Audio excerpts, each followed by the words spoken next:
What's up, everybody? This is Chris, and I'm one of the hosts of Crucial Tunes. It's a podcast where me and my buddy Larry, we sit around and talk about music. Talk about music we like, music we don't like. Talk about new music, old music, mainstream, underground. Talk to some local bands. Do it all. So if you like music, why don't you tune on in Crucial Tunes every other Friday on the Journey into Comics Network.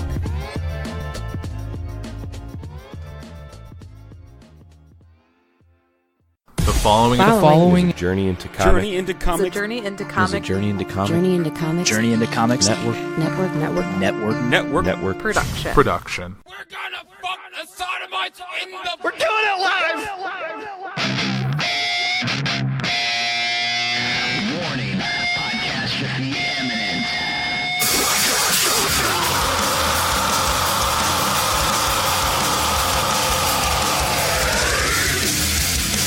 This is Podcastrophe with Dick and Tyler. And Matt coming at you with a fistful of heritage on a podcast where anything goes and there are no safe spaces.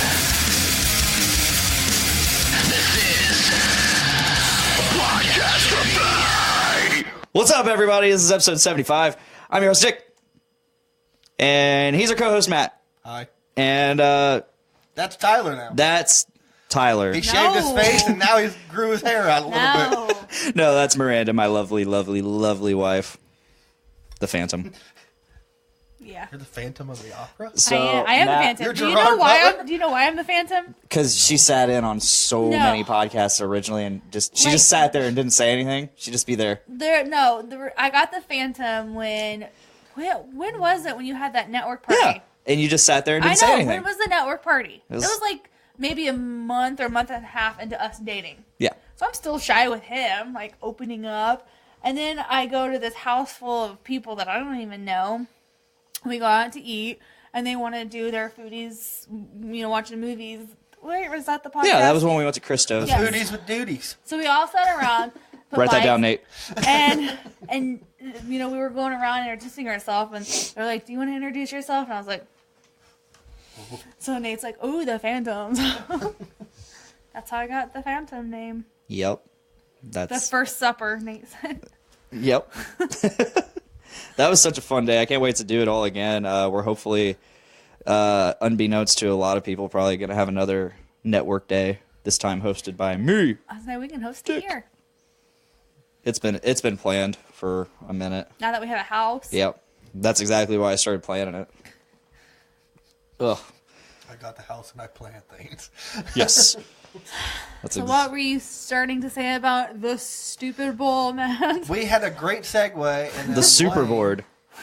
was like, Nice. oh, hey, we're not recording yet. But anyway, I'm going to do it again. Segue. We had the Super Bowl this weekend, or the Stupid Bowl, or the Super Board. Either The duper all bowl. are true. It's the duper bowl. Very true. The game was awful. It was horrible. The halftime show was terrible. Yeah. You just say it because Adam Levine took his shirt off, probably. I'm not even one of those girls like, oh my god, he took his shirt off. But when I like said that it, you thing. smiled. And then all the commercials were trash. Yeah, I wasn't a big We fan. didn't get to witness a lot of the commercials, or hear them at least. 'cause I we did. Went, I was fine. we didn't get to hear. I fucking Loki No, you appears said out of before. nowhere. I did. He was just still down here. No, we didn't get to hear most of them. Oh, and then You didn't get to hear most You of it. didn't miss much. yeah.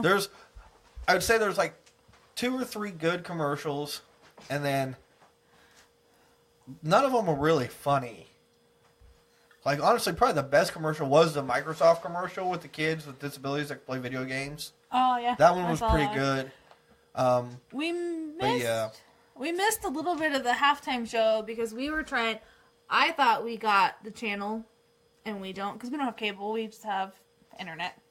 I'm like, I'm not paying for cable when we have Netflix and Hulu and all this. We don't have cable. We just have an antenna. That's what we have. And I thought we had NBC, but we didn't. So we're trying to shuffle around, pull up NBC, sports and all that. Oh, we couldn't get it. And finally, thankfully, my nice phone can connect to our smart TV, and I just downloaded the app and we watched it from there. So we got to miss some of the commercials and some of the halftime show, but no, it was a very boring game. But at the same time, the defense was good. Clearly, that's the thing. If you were a football fan, you would like that game because it's defense. Yeah. And Yeah. this whole season has been, hey, watch what every offense can do, and people who like defense are like, well, this is bullcrap because you can't do anything. Well, defense won this championship. Yeah. Whereas if you're just a fan, you're like a regular person watching the football game. You're running the most points and like. You're just like, why is the score not 50-50 like there were games this season? So Nate wants to know. Ethan Henderson commented on the post in the graduation group, or the class of 2009 group, says, "Get the fuck out of here." Nate wants to know, why does Tom Brady mouth kiss all these dudes? I want to know that too. I actually didn't get to see that, but I heard about it. But let's be real, he's a happy guy. Is he American or is he from somewhere else? Then he's from America. He's America. Okay, well, I didn't know if there's certain. I said he's America. He's just out. He is not America. I think he's part of the Patriots. He's kind of America. But yeah, he's from California. His wife's Brazilian. Maybe he's so high class now that he's like part of that like fashion entourage people. Because his wife was a Victoria's Secret angel. Yeah, I know. A while ago, people were giving him shit because he kissed his kids on the mouth. I remember that. That's silly. I mean, that's not my thing, but I kiss my kid. I do. If that's something that you and your kids have, that's cool. To a certain point, I think there's a certain age. Yeah, where you gotta cut that out. Like, I don't see myself kissing my 10-year-old son on his lips, but my kids are 4 and 5. Yeah. Like, see, I feel even my daughter doesn't like kissing on the lips. She'll kiss. Pretty much once your kids go, I don't want to do that. Yeah. Which normally is about like kiss me 8 or 9. No, yeah, no. So weird story. Years ago, when I was dating someone, You're not gonna say this someone's name? It was Katie. And so her niece and nephew lived with her, and so one night her niece went to give me a kiss goodnight. I gave her a kiss goodnight. Her nephew then comes up to give me a kiss goodnight, and I'm just like, no. See, 1, I was a much different person back then. 2, in my family, guys did not kiss. Yeah, okay, I get not a guy thing, not a boy on thing. The lips, but the cheeks, like, I hate that. Like, we had, when I was like I with said, my ex, much different person, different time. Not how I did. How old was he? Like, no homo, get out of here. How old was he? 4, maybe 5. And at that age, they don't understand. So yeah, exactly. I hate men that are like, no, I'm too manly to kiss my son. Yeah. Like, because then that fucking ruins guys when they get older. That was explained to me. Like, they don't understand. They're just kids. Now they're gonna. And I'm like, well, not yeah. Like, hold on. I said, yeah, I get that, but like in my family, like I was not raised like that. I did not grow up like boys kissing other boys, and even in that way. Like, if you're a girl, sure. That's just how I was raised and grew up, and that's the problem. And that is toxic masculinity. That's the problem with men these days. They weren't showing that love and affection. I was shown plenty of love and affection. Just not gay, though. Just not gay. Nah, it's cool. It's whatever. Yeah, Super Bowl. It was a bore fest. I'm a Patriots fan. Boo. And why are you in my house right now? We won, and that's six rings for Tom Brady. Mm-hmm. I made the joke that he is going to try and get as many Super Bowl appearances as his jersey number. Yeah, he's not going to retire anytime soon. I don't see him retiring. He doesn't need to. He plans on playing until he's 45. That's what he said he wants to do. He only needs to make 3 more Super Bowls. There was a meme I saw earlier. It was like 65-year-old Tom Brady playing against Griff Whalen III or somebody the third, like in the Super Bowl. Peyton Manning II. Peyton Manning II. That'll be who Tom Brady loses his final Super Bowl appearance to when he's 70. Peyton Manning II. He's just genetically perfect, and he just keeps going. That's because the Patriots play well together. They stick with the same people. They play well together. Well, they don't stick with the same people, actually. You know? So, two constants that have been this whole time with New England is Bill Belichick and Tom Brady. Gronkowski. Well, Gronk, he's hurt consistently.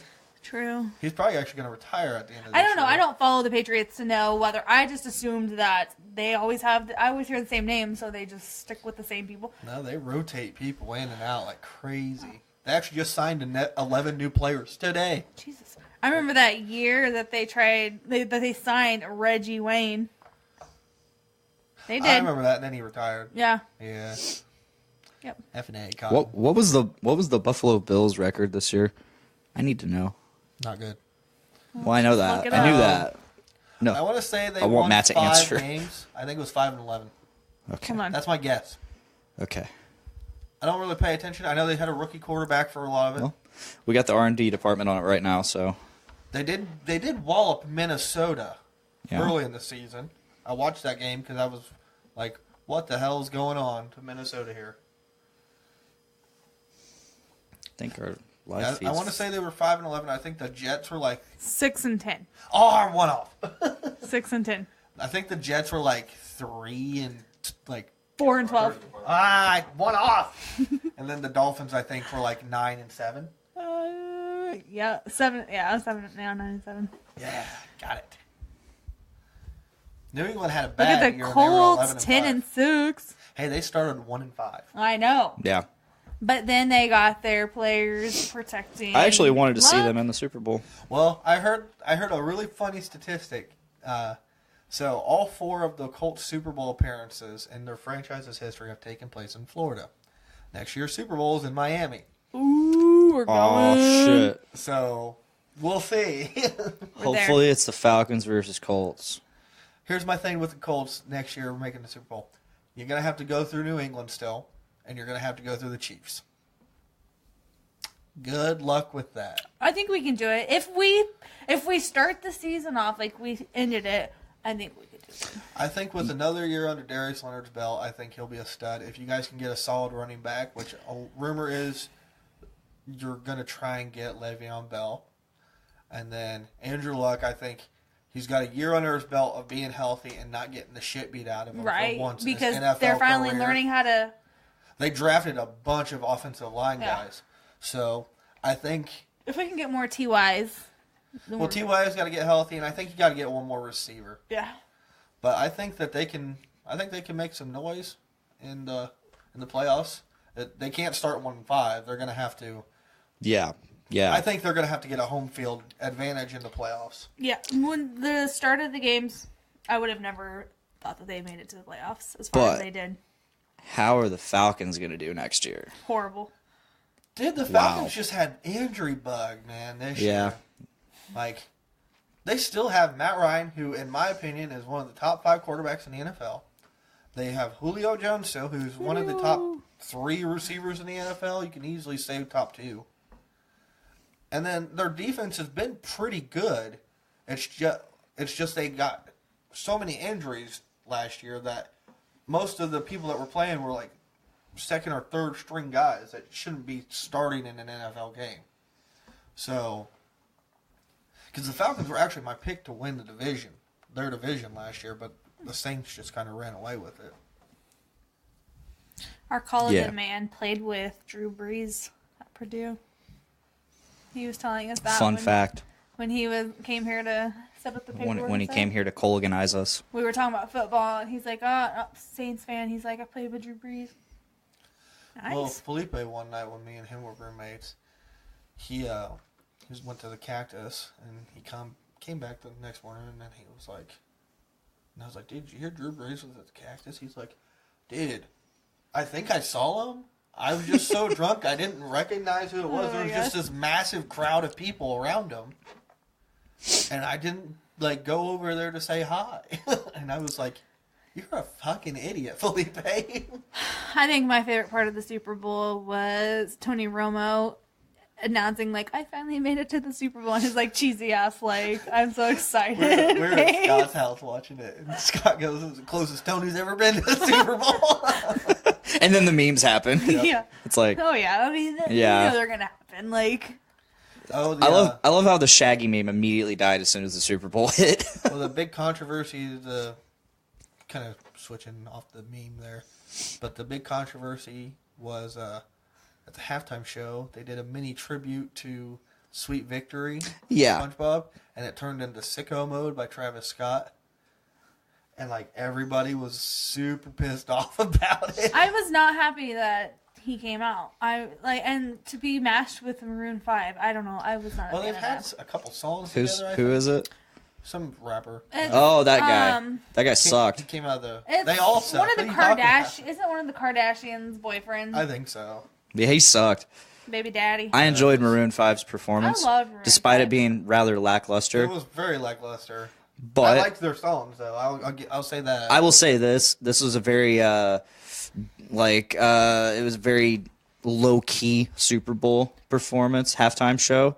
And I kind of dug that because it wasn't over the top. I mean, if I wanted over the top, I'd go back to fucking a couple years back with Katy Perry and Right Shark. Left Shark. Or, it was Left Shark? It was Okay. Left Shark. Either way, it was one of the Sharks, Hey, and he was That's- That's the problem. He was balling. There's nothing meme-worthy from this halftime show. Are you kidding me? Have you not seen all the memes about Adam Levine? like bored super. He's like, bored. I want to see from left side to right side to fucking front to back. Start this print. Is that the, This is called She Will Be Fucking Loved. is that the same level as Left Shark? Or you remember when Justin Absolutely Timberlake not. went out into the crowd with that kid, and they Okay, took hold the on. selfie together, Oh, and yeah. the kid was like, "I don't know what to do." Yeah. I shared one earlier, and it was from this right here: bored fans and Adam Levine with the shirt lifted up. The Office meme one. Yes. But I mean, like, there's nothing like picture worthy that you can create a meme from this Super Bowl. I'm trying to start a petition, and when I say I'm trying to start a petition, I'm just trying to say this is what I want. I'm just saying. really- I'm not even going to do it. So everybody always talks about we want Metallica for the halftime show. Metallica's turned them down, I guess, a couple times now. Yeah, because they don't want to pre-record. This is what I want.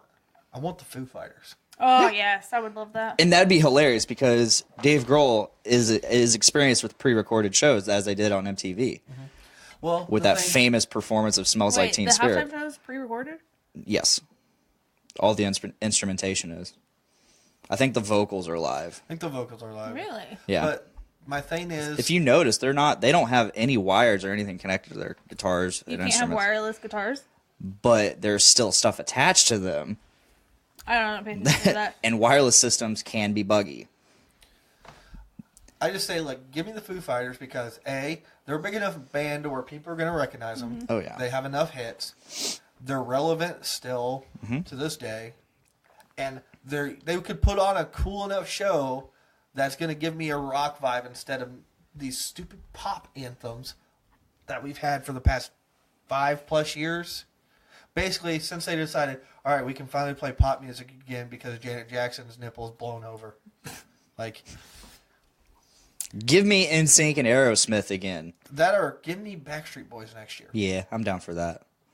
I have a question. Do the singers get money for their halftime performance? Oh, I'm sure they have. Because I heard that Maroon 5, like, they got paid $500,000 for their performance. That's like chump change to But it them. went all to charity.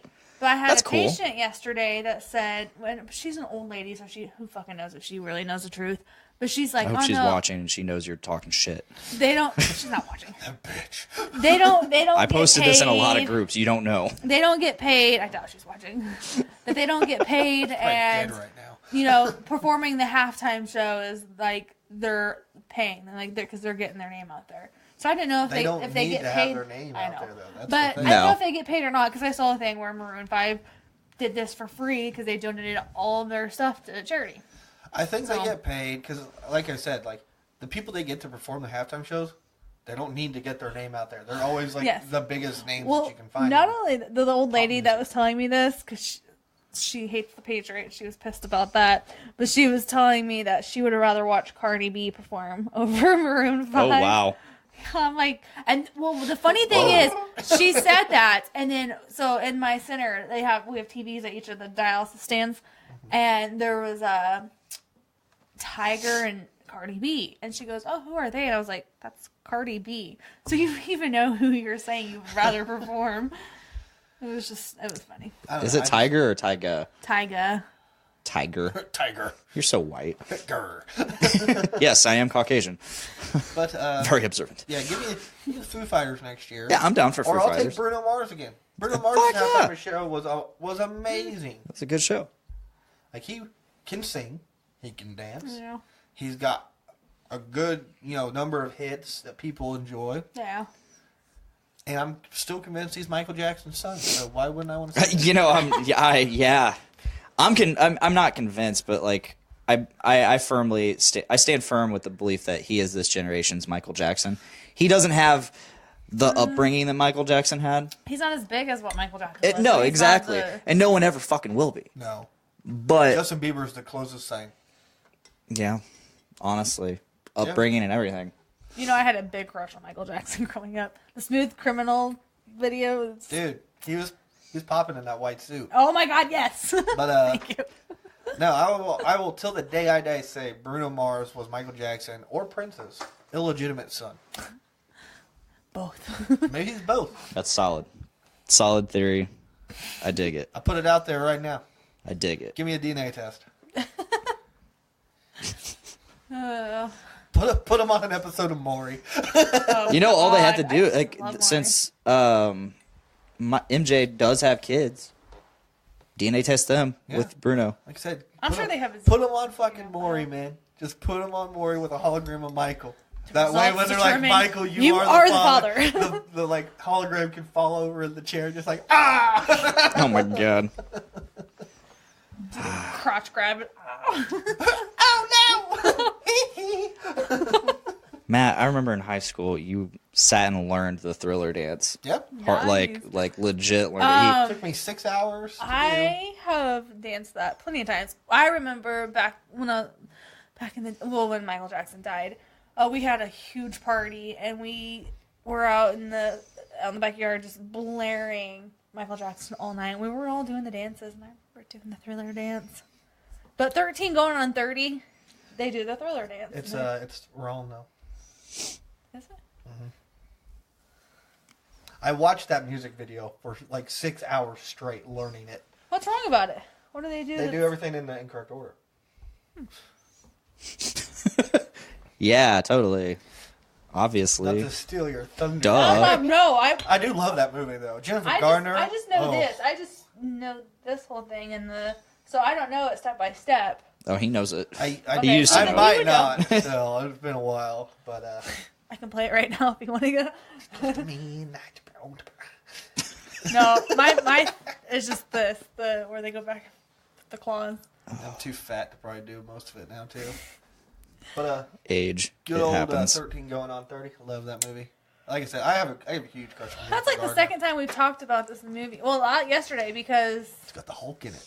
it does. Mark Ruffalo. Yeah. That's my mom's man then.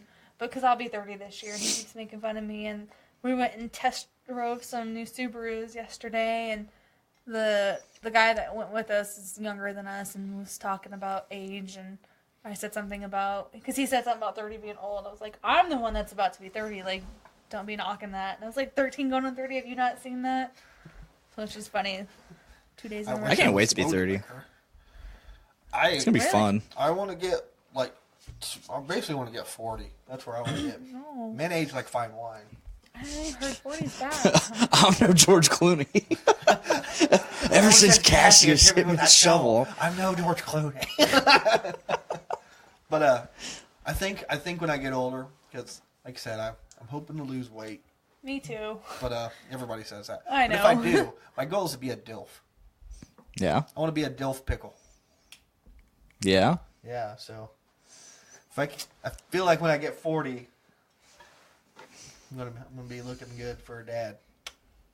I know. I said something to him about, I don't know what brought up the conversation, but when Maverick gets to be older, all his little friends like, oh my God, your mom's such a muff, and he's like, they better not, you're my wife. Like, I don't know what that's like. I don't know what that started that conversation.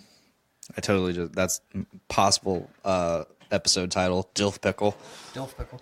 Yeah, Blaine knows what it's like for everybody to be like, your mom was hot. And now I'm experiencing that.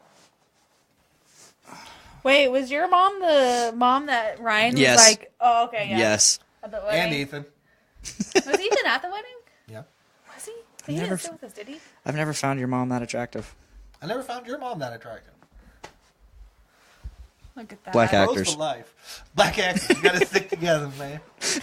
Away, Brady, bitch. Did Ethan sit with us? Yeah. Well, he was around us. No, he was at the What's table that? next. Wait. Yeah. He brought a girl, didn't he? Alexa. Yeah. Yep. His girlfriend at the time. I think I remember now. But yes, I remember Ryan being drunk and like all about your mom. My dad was gonna beat his ass. Oh my god. It was funny. That is hilarious. My dad had a torn MCL and ACL and everything at the time. He was just gonna stomp Ryan into the ground. We need to get Ryan back on the show. Ryan's in El Paso right now. Yeah. It's going to be a little harder to get him on the show. He's traveling now for work. I called a lady today to sell her some insurance, and she was all game for it. And I was like, "So you're at this address in Lafayette, right?" She's like, "Nope, I'm in Texas." And I was like, "All right, I'll fuck myself," and I hung up. I didn't say that, but I wanted to. Probably could have. Probably could have. I wouldn't have been mad. My boss might have. That's fair. Yeah. That's definitely fair. But yeah, so good old 13 going on 30. You know, it's another good movie with her. Ghost of Girlfriend's Past. Oh, yeah. I love that movie. I love that movie. It's got Matthew McConaughey. All right, all right. Michael Douglas. Dutch. All right. Yeah, that's a good movie. Yeah, that's a favorite of mine. Yeah, it used to be one of mine. Yeah, I love that movie. Funny movie. Listen, I dig chick flicks. I dig romantic comedies. Me too. Obviously. I used to dig them. Me and Felipe. They haven't been so great lately. They haven't. They haven't really came out with anything. yeah. Chick. Honestly, Like, That's no. very true. Me and Felipe, though, we used to, like, when we want to watch chick flicks, we used to, like, rent them or go wherever get them, and then we'd get a crave case from White Castle and stay up all night and watch them. Oh, my God. We would just be like, I remember we watched all, there were only 2 Pitch Perfects at the time. We watched both Pitch Perfects. Oh my god. At the time. We watched both Pitch Perfects and, like, 3 other movies in one night with this crave case, and, like, the entire time we're just like, ooh! I remember the first time I ever watched The Notebook was with Matt. Yep, I love the Notebook. it's okay. I love it. The book's so much better. He went through a Nicholas Sparks phase. Dude, My brother loves his favorite movie is I The read Notebook. like every Nicholas Sparks book my senior year of high school. I remember the book Message in a Bottle. I remember read that. you came over to my mom's and you saw it on DVD and you're like, Yeah. and I was just like, here you go, Matt. You can borrow it. Your mom also let me borrow her City of Angels. Yes. That was a good movie. Oh my god. I just wanted it because that's the movie that Iris. Mm-hmm. Love Iris. From. And I was learning to play the song at the time. That movie's so fucking sad though. Yeah. Ugh. So sad. So he had his guitar tuned.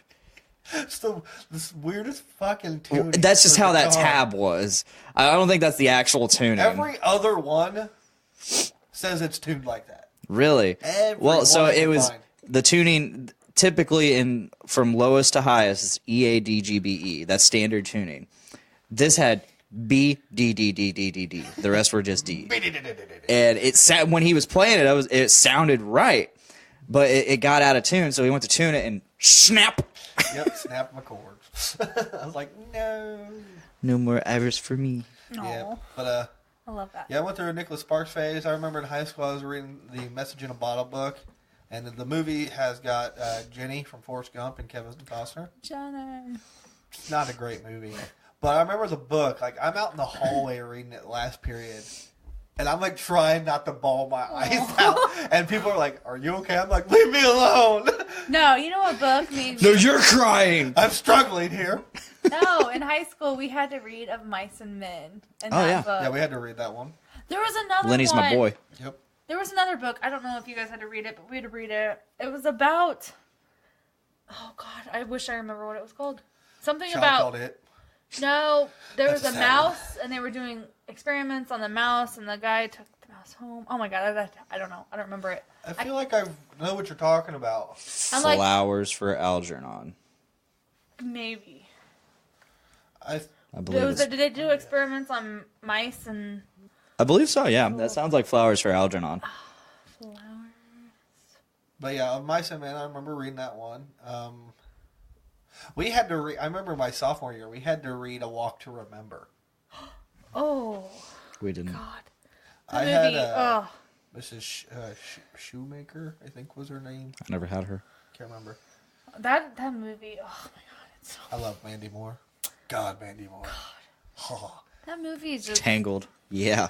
This Is Us. The TV show. Yeah. I never watched that. She's on it. Top notch. It's got her and Rocky's son. Oh, yeah? He's also from Gilmore Girls. Chris has been watching Gilmore Girls like crazy. The you that we were talking about, what is he from? He's from something. He's not from Gilmore Girls, is he? No, Gilmore Girls is old. He was from something and... He looks like Superman. A skinny version of Superman in the face. He was on a girly TV show. Maybe he's off Pretty Little Liars or I'm something. looking it up right now. I don't know. Like I said, with that You show. Gossip Girls. There we go. It was something about girls. So you watched the whole... No, I've only seen 4 episodes, right. but I saw the very end. I'm not going to watch it. They're talking about coming out with the season 2. I heard they already got it approved for season 2, and they're already working on season 3. Nice. I would be so happy about that. This is the thing, though. Okay, so okay, you came in at what, like... Episode 4, I believe. No, not you. Him. Oh. Like I said, I came in probably with like 3 or what 4 was going episodes on? left. Him and the girl just got back together. Spoilers. Spoilers. For me. You've already watched it. I didn't watch all of it. Remember, I fell asleep and you left the room and Because you were finished it. snoring. I told you what happened, though. I don't care. At the very, very end. I'm Yeah. telling Anyway, you. fuck it. You're not going to watch it anyway. Yeah. I'm not going to watch it now. But I think they just got, him and that girl just got together. Brooke, whatever together. her name was. They just got back together, and then they were like, hey, better be careful whatever he did to his last girlfriend. And then she starts, like, digging. And then, then she kind of just started going around, and then he began to snap and crackle and pop. And See, so I actually I watched all of it in one day. And I don't ever do that. Like, I had been working a lot, and I had the weekend off. It was the first weekend I had no work, no kids, and I'm just like, he was at work. I'm going to just find something to watch it. So I found this, and I loved it. It was very... And for once, the bad guy wins. Like, the bad guy, he won, because he kills her in the end. He kills her. He gets away with it.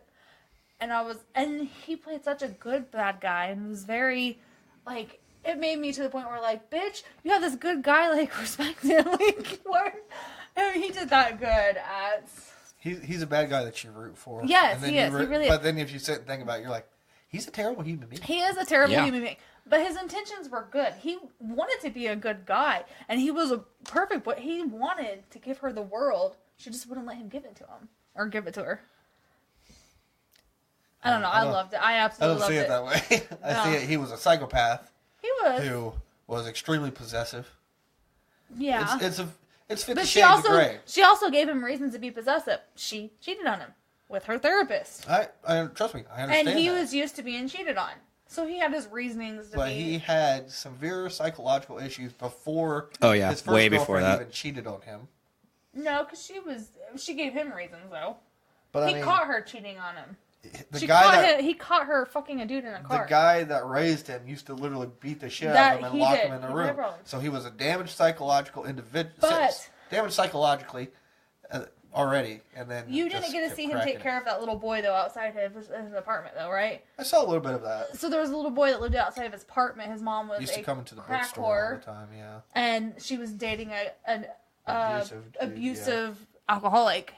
And he took care of it. That doesn't mean he's not a psychopath. He had good intentions. He saw did. himself in that kid. Maybe. That's it. There's no maybe. That's he it. had good intentions. He wanted to provide everything for his girlfriend and be good to her. She just Everything wasn't can be accepting it. justified. It can. Everything. But that's what I'm saying. His character was so good that you wanted him to win. And when he won, I was like, yes. I didn't want him to win. I wanted to win. I was like, dude, this guy's gonna crack, and it's gonna be. I was awesome surprised that he watching won. him go down. And then I was surprised that he won. Well, I mean, And I'm excited for season 2. Because season 1 ends, his ex-girlfriend he thought was dead shows up. Mm-hmm. So I'm excited for that. So what's he gonna do? Murder her? Maybe because he Maybe thought he already did. tried. But this makes me want to read the books because I like books. But I've already watched the movie that I don't want to read the book. But at the same time, I did the same thing with Harry Potter. I already saw the first 2 movies, so I just started on the 3rd book. See, I read the first 4 books for Harry Potter, and I got halfway through the 5th one. And I was like, dude, this one sucks. Yeah, Order of the Phoenix was Order rough. of the Phoenix was terrible. I did watch the first 50 Shades, and I went to the first 50 Shades book. I watched the first 50 Shades movie, and as I was watching it, I was like, this is the worst thing I've ever watched in my life. No. See? So you haven't seen the other movies? No, I refuse to. They're cheesy. The books are good. So, along with, Christian Grey was raised, his mom was a crack whore and she was abused, he was abused, and then he gets adopted, blah, blah, blah. With the you thing. Right, and I get it that. really gave off that 50 Shades vibe, and I was like, the way it was filmed even.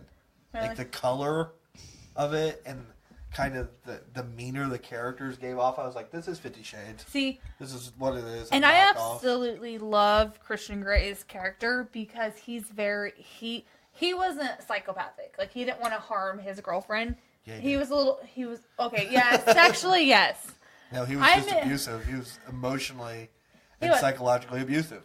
Not physically. Yes, but I liked the fact that he was just so not overprotect. He wanted to protect her. He wanted to provide for her. He was like, this is my girl, and I'm going to take care of her. So what we're seeing here is she likes characters because they are her vision of perfection, the perfect guy.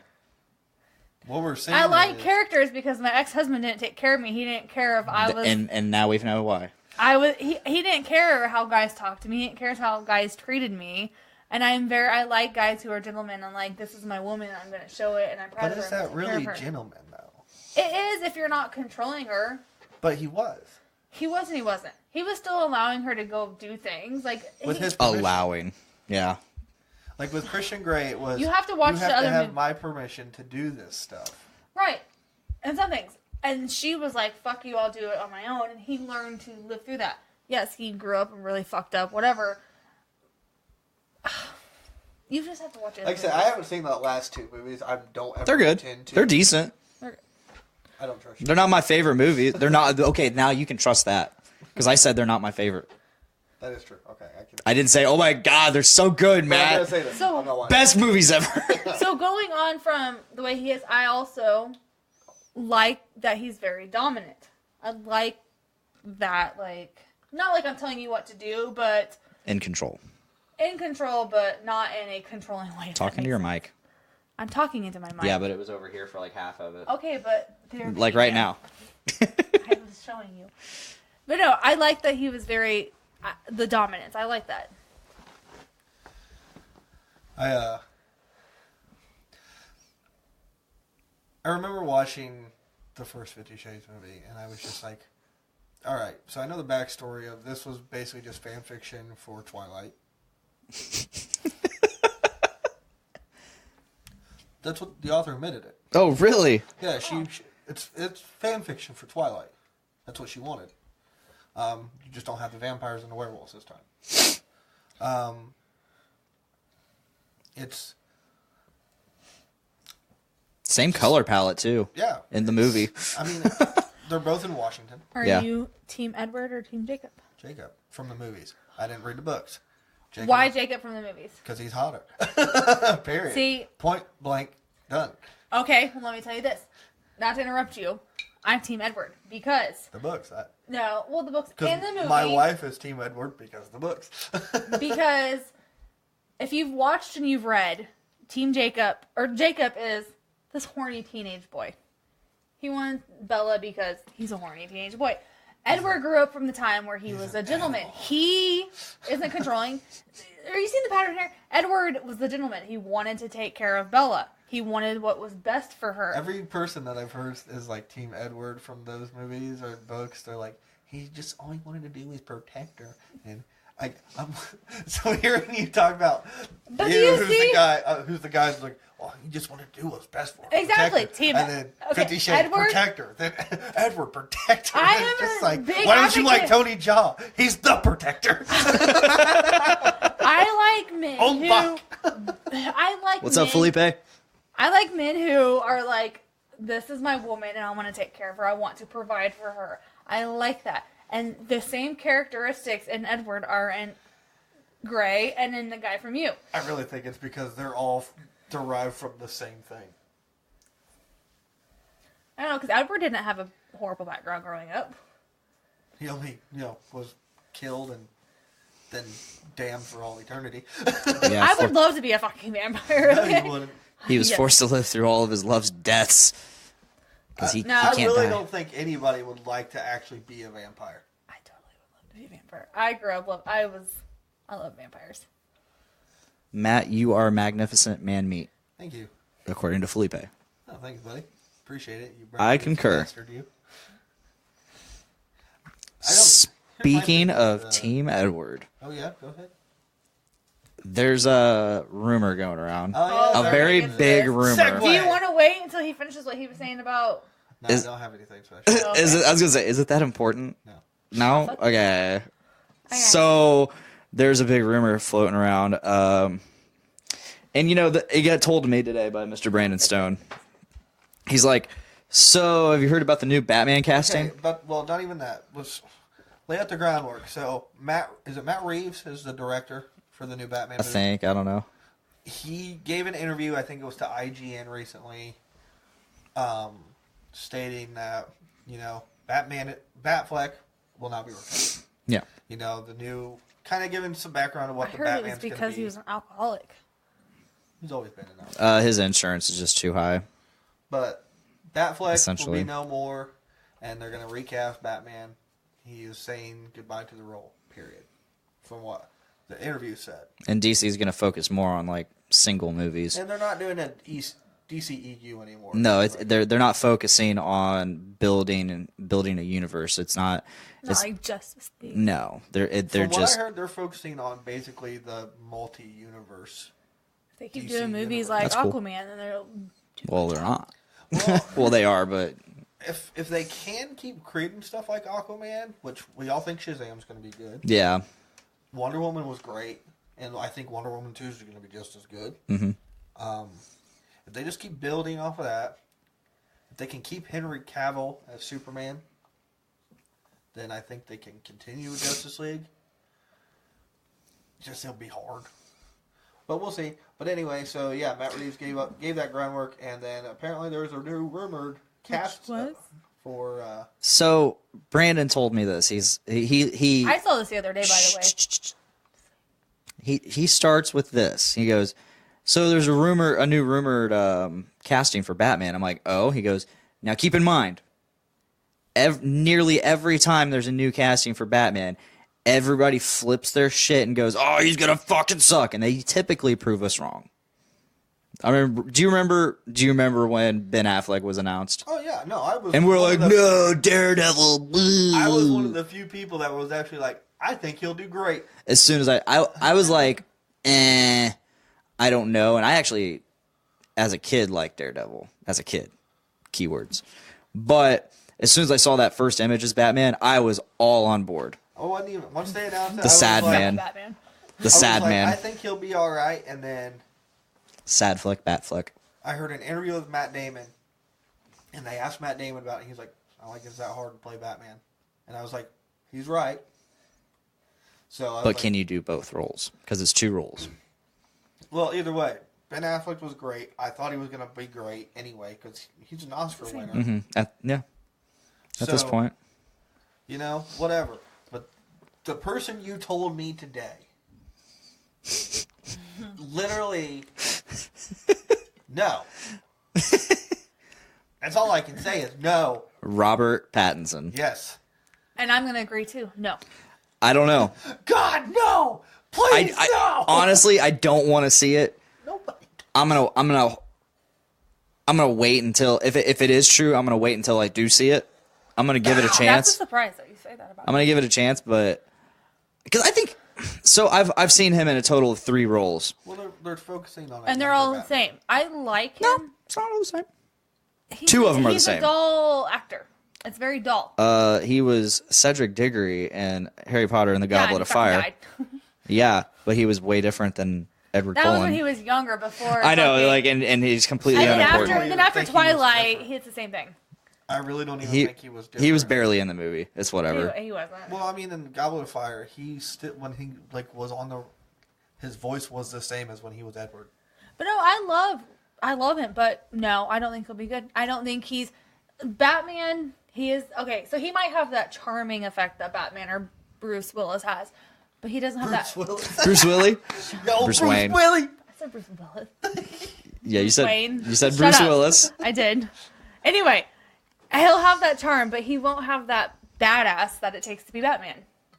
Because I don't know. I don't think he will. He could maybe play a younger Batman. I don't know. Well, they're focusing on Bruce younger Wayne, but Batman. not Batman. From what I heard, it's kind of going to be similar to Year One, Batman Year One. Okay. But I just don't like him for the role. I think if they were going to focus on a younger Batman, the best person to get... Dude, I can't even tell you an actor that would have been good for a younger version of Batman. But, I really just want like Jason Momoa's son. He has a son, right? no, I think just daughter. Well, I hope he has a son, and I hope like 20 years down the line he plays Terry Guinness in Batman Beyond. Meanwhile, Michael Keaton plays Old man Batman. Old Man Batman. Old man Bruce Wayne. Yeah, I would love to see that. I mean, that's been talked about, but Everybody wants to see a Terry McGinnis and Batman Beyond movie. Yeah, I can't even give you an actor who I think would be good. Maybe that kid from Wizards of Waverly Place, the oldest brother. there's been talk. I mean, Nate Phillips and Veronica and Sarah, they all watch Gotham, and they think the kid who plays Bruce Wayne on there would be an awesome young Batman. I don't know if they'll bring him from television to Yeah, I doubt it. silver screen now. You know, What's up? What do you got? Does your grandma... Does she watch this ever? Doubtful. So Which grandma? Tyner. Yeah. So I posted an hour ago, right before the show. I said, what do you want to hear us talk about tonight on the podcast? Or what do you want to discuss with us? She goes, I have no discussion other than clean up what you say. Talking bad doesn't make you a big person. But did she ever watch this? I don't know. I don't ever see. See, And I don't ever talk bad, so... I'm not friends with her, so it doesn't pop up yeah, he's that not friends with her, but... it doesn't ever. She doesn't ever pop up. I'm not friends with like almost any of my family members. Oh, I'm friends with a lot of my family. I'm not. Her mostly. I just don't want to disappoint her. Yeah. I post some weird stuff, and I does. just know she's just not gonna. She She's just not gonna requested be me, all and I right. was like, should I add her? Like, I don't ever post anything. Every other family member, I know they're either just gonna ignore it or not, or they're gonna get it. Her, she's gonna see it, immediately call me up and be like, "What's this supposed to mean?"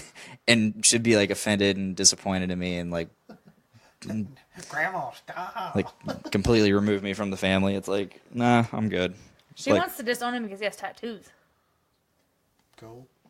But no, I don't post a whole lot because I just like bad things. I don't know. I just don't. But I also work in the health field. And the health field is a little easier to offend people and get your job taken away from you. I see something that I think is funny and I share it. I just share memes. Yeah. Like, Lately, I've I been mean, sharing advertisements for my job. in today's world, I mean, especially when you work with customers or patients so much, you can get in trouble for what you post on Facebook. So I just have always watched what I post because I don't want. And there's people that I see that I've worked with that take care of people, and I think, well, for instance, when I worked at the eye doctor, there was a girl that was posting things about smoking weed and shit, and not that I'm against that, but if a patient saw her page, would they be comfortable? Which I think different than a patient, but you know how people are nowadays. Dude, Oh, feels why do you good. have them as an employee? Like, Well, that's bad. That's more like the old school thinking. Like I think people But there's more. so many old school. Well, yeah, still, And but depending on what If field you you work work in the medical field, you're dealing with a lot of old school thinking. you are. Yeah. That is very true. but I mean, I think a lot of people are more moving towards the more Not just modern old way of school. thinking. Even young people, Conservative thinking. when they think right, when they're supposed to think right, think that old school way because it may not be how they think, but it's a respectful way. Like my manager's, she's young, but I don't see her being okay if I post things about smoking pot and all like double shit and like all this, and she probably would be like, nah. Do you think the term pot is like so outdated?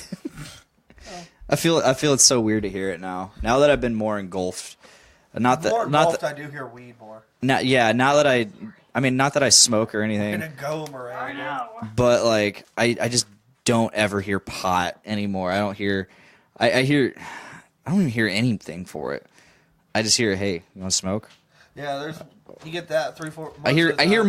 I hear more things making fun of it than like actually referring to it, like jazz cabbage. Then I hear green. I hear jazz. I love the term jazz cabbage. 420 is Jazz Cabbage Festival. Yep. Jazz Cabbage Festivus. I don't know. As far as like that kind of thing, I mean, I'm in the mindset of the reason why it's illegal is because they were afraid that it was going to ruin the newspaper industry. Because hemp was a viable competitor to paper. Yeah. So they used to say that it would make you fall in love. It would make white women fall in love with black men. Oh, that's why a huge no-no back then. That's why it became illegal, according to history. It is. And the fact that it's still illegal to me blows my mind. Oh, it's because Big Pharma. Yeah. That's their biggest. That is marijuana's biggest competition is Big Pharma. It's not even conservatives anymore. Yeah. So I'm waiting for the day where, and I think it's coming here within the next probably 15, 20 years where it's going to be legal. It's going to be federally legal. I wait for that day. And not that I would be able to smoke it still, because I guarantee Subaru would still be like, nah. Even if it's going to be legal, like it's even in the states it's legal now. A job can say, yeah, you're exactly. not allowed to smoke it. Private company. Yeah. If you work for them, they have every right to say, hey, you cannot. Yeah.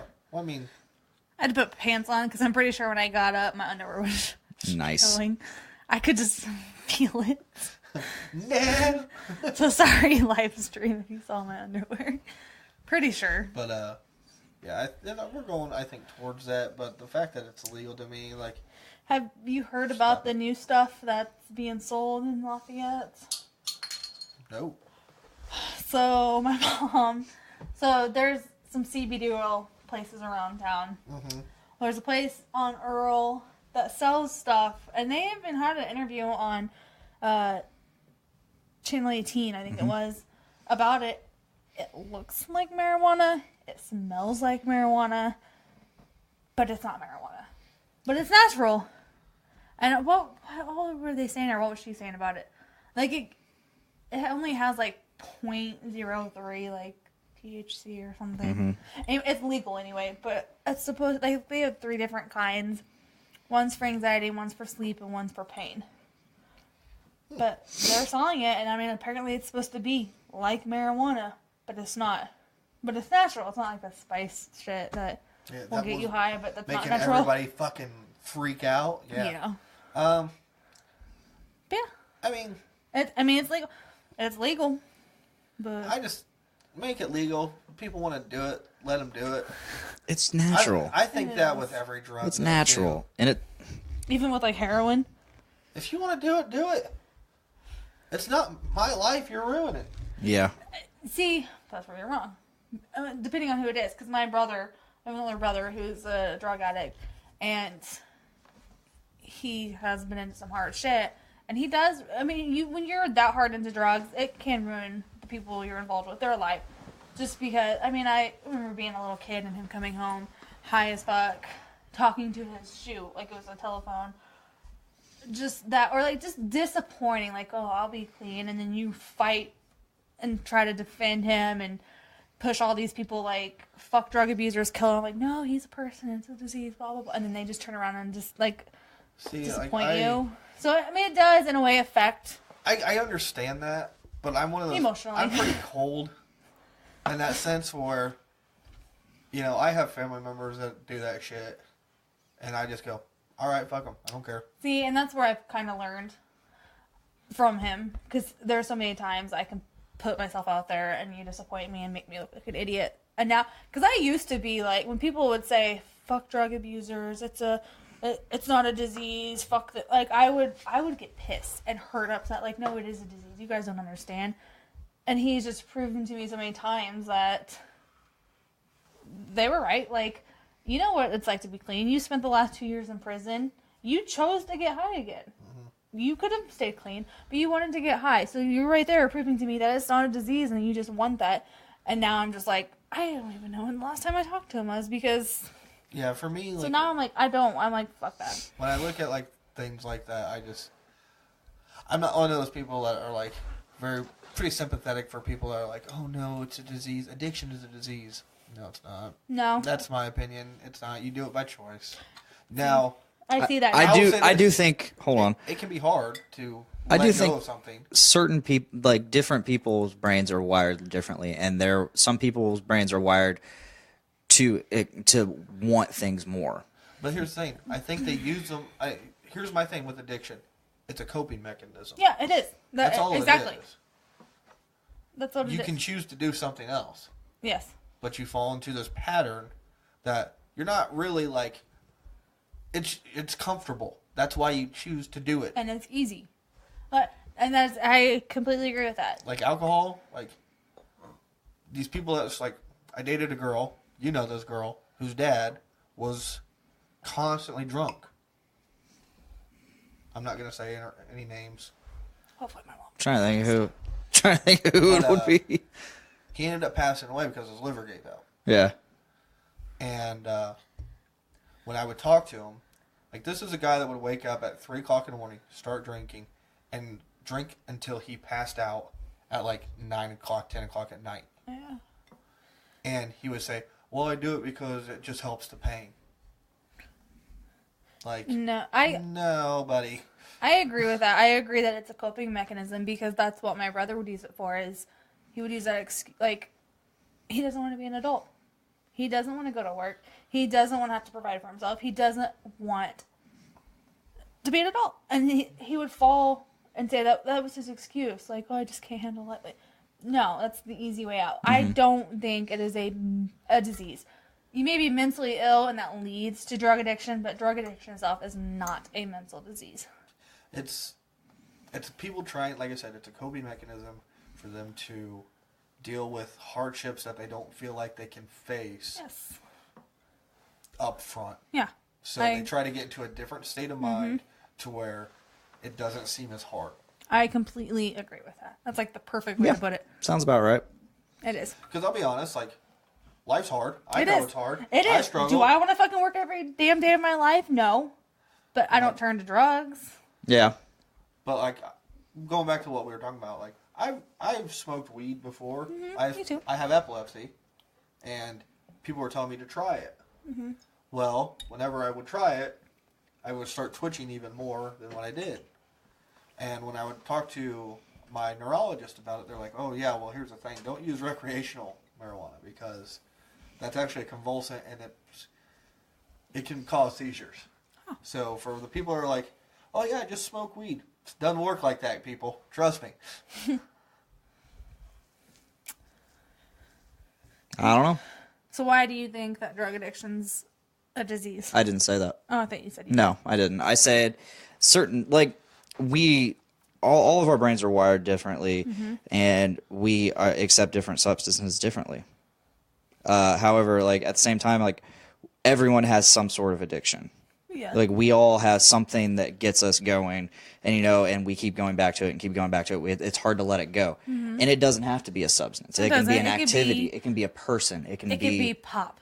Yeah.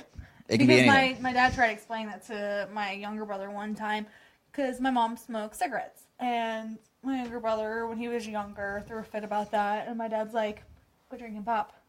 Pop is just as much an addiction as cigarettes is. Yeah, caffeine is the most addictive substance on earth. So, or not just fast food, like, so yeah, there is, but I don't know. It's all about lifestyle changes. Can you imagine if Tyler was here for this conversation? We wouldn't get a word in.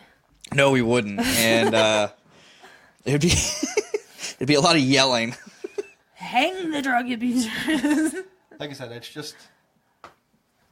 There's like you said, people are wired differently. Yeah. But in the in the end, I'll say this again. It's to cope with what they feel like they need to face. Yeah. And that can be. I think I'll say this: when I was in Chicago, I am pretty sure I had depression. I didn't want homesickness. Not even that. It was just my health was bad. Something just wasn't right. And the only thing I ever wanted to do was just play video games, because it took me out of the misery that I was in and put me in a fake little world that I didn't even have to think about. Yeah. And I did that by choice. Just like you, your addiction is being on your phone. I could have went and started running, doing push-ups, working out, and stuff. That puts a lot of effort into it, and people don't want to put effort into things. I didn't want to do the effort and put in the work for any of that stuff, when I could easily just turn on my computer and start playing a game and not even worry about it. I was like, this is easier. It's like talking about working out. Like, I say all the time I want to work out, but I use the excuse, I'm too tired. I work all the time. I'm exhausted. And I am. And I don't want to work out when I'm this tired, because I'm not going to do the full workout. I'm not going to get the best results. Whereas if I just do what I can, that's better than nothing. Yeah. But I'm still going to use that excuse. I'm too tired. I mean, lately, you have been pretty tired. You've been having a hard time sleeping. You've been getting up at 3 a.m. My schedule for work is ridiculous. And then we have the kids, and they don't make it easy to go to sleep because they're in and out of bed. And it is true, you don't want to work out being that exhausted, because you can hurt yourself. You aren't going to do it the right way. I went to the gym this morning. Oh, that's a story we're going to get into here in a second. Last night? Yeah. I went to the gym this morning to do leg day, and I did. Every day's leg day. I did 4 sets of squats and some lunges, and then I said, screw this. I'm going to do a couple sets. And by that, I mean, literally, I just did 2 sets of just hammer curls, because easy. And I was like, oh. There's my biceps. I got up at 4 a.m. to go to the gym and basically do a whole lot of nothing, because I was just exhausted. And why was I exhausted? Because last night, so I went to bed maybe about 9:30, and went to sleep. I wake up at 2 o'clock a.m. And then I don't know why I woke up. It's irrelevant. But I woke up, and all of a sudden, I make a move or something, and her over there, my wife, just puts all of her weight and force into whatever she just did, and just moved. That woke me up even more, and I was like, so that got me thinking or something, and I was like, and then so I would kept breathing, and she would just move, and every time she moved, she just put all of her force into it, and I remember her telling me when we first started dating, and she would stay the night, when I would start snoring, she would just purposely move around to wake me up just a little bit, to stop us snoring and knock me out of it. That's what Kristen does. So I thought that's what she was doing, but I'm not done. I'm not done. So, but I chose to not say anything. I let her do it, because I didn't know if she was asleep or not. And maybe she was just sleeping hard and all that. I thought she was asleep, and I didn't want to risk waking her up, and then because I know she has a hard time getting back to sleep. She has a hard time sleeping, so I just wrote it out. I was up for an hour and a half. I do. So experiencing this. I do. I have a hard time falling asleep. I'm weird, and if I hear any kind of noise other than the fan going, like his snoring or deep breathing or a dog barking or a clicking, I can't sleep. I'll sit there and I'll listen to it, or I'll just think about whatever. I can't fall asleep. Finally, when I do fall asleep, I wake up multiple times throughout the night. The other morning, I woke up at 1 o'clock in the morning, and I was up the rest of the night. Do you have a TV in your bedroom? I do, but we don't turn it on. Are you on your phone a lot at night? Not when I go to bed. If I wake up, I've always heard, like, if you wake up in the middle of the night, or if you're trying to fall asleep, like, step away, try to do something, and then... So the other morning I did, when I woke up at 1, I went out to the couch, because he was snoring, and I couldn't fall back asleep.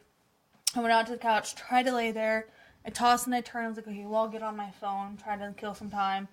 Got on it for maybe, like, 10 minutes, put it down, tossed and turned, and I just stayed awake. But, so... I have tried, like, over-the-counter, like, sleeping pills. They always make me drowsy and feel like shit the next morning. So I quit taking those. I went to my doctor. They tried prescribing me some kind of, like, motion sickness that will help me relax and sleep. But I didn't do shit. And then everyone's like, melatonin, try that. So for the last week, I tried melatonin. That did nothing for me. So yesterday, because it was not last night, but the night before is when I was up at 1 a.m. And then I had to go to work 4 to 12:30, and I was exhausted. So I went to the store and got over-the-counter, like, ZQuil, that shit. Took some last night. Was like, okay, 8:30, I'm going to bed. I'm tired, it's kicking in, whatever. Like, an hour later, my daughter comes charging in our room, like, screaming at me and crying, and it woke me up, and I was like, what the fuck? He got her out, went back to bed. And I remember from 12 o'clock on, I do remember waking up, like, every hour. But I don't remember tossing and turning like that. Because it doesn't put me in a, like, relaxed sleep. But I don't remember tossing and turning and throwing all my weight like that. And then I woke up feeling not relaxed, not well rested. Like, I got hit by a truck and... Well, the reason I thought you thought I was snoring was because I had a whistle in my nose. Because it gets really dry in here. Snoring or deep breathing, to me, is the same. If I hear that, I'm going to be like... I had a whistle in my nose. Stop when it. I'm awake, I breathe directly. I only breathe through my nose. When I'm asleep, apparently I breathe through my mouth. Well, here lately he's been sleeping on his back or facing me right in my ear. Face I always away go to from me. sleep away from her. Face away from me. I always go to sleep away from you. You don't sleep away from me, though. I have been. You haven't been? I have been. Because I know this. He rolls over. But, like, my left shoulder hurts so bad because I have to take that pillow and, like, shove it in my ear. I hate that I'm like that, but and I've always been that way. Kristen's like that. Before we got together, she had to sleep in complete silence. And I was like, I have to have a fan. No, I have to have the fan, and that's the only thing I want to hear. That's all. But she's so, like, she hits me if I'm snoring, and I guess lately I've been, like, sick for, like, the past month, trying to get over some sinus thing. So I've just been, like, snoring like crazy. So past few nights, she's been going out to the couch. That's what I've been doing. And Yeah. I feel It's uncomfortable. bad It's about it. uncomfortable. And I'm just like, I'm sorry. Well, see, and I feel bad. I feel bad too. I feel bad that We all feel bad. It's bothering me that much to go to the couch.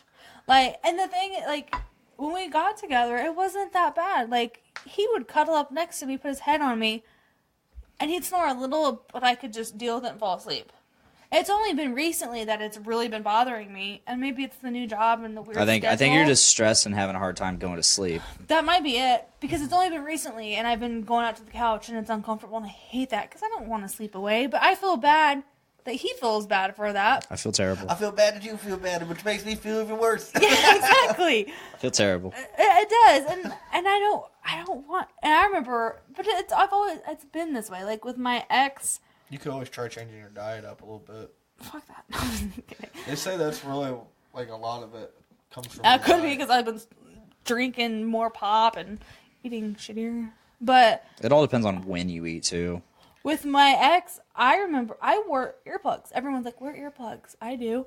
And I did with my ex. He snored so bad, I did wear earplugs. But then I had kids and I didn't want to wear earplugs when I had babies. And it's just uncomfortable and I don't want to do that. And I just want to fall asleep. I've tried sleeping with earplugs. It doesn't work It's for uncomfortable. me. I just need to find a doctor that can give me something that will help me go to sleep and stay asleep. Earplugs also don't block out every frequency. So They block out there what will be you would do. they will block out certain things. Like I remember, so back when I first started working at Subaru, I was on B line, and on A line they had this alarm that would go off. It was a call light, but the only way to turn it off was to find the button that it was pushed on. And sometimes people would push the button, and they didn't need anything. They just push the button and walk away.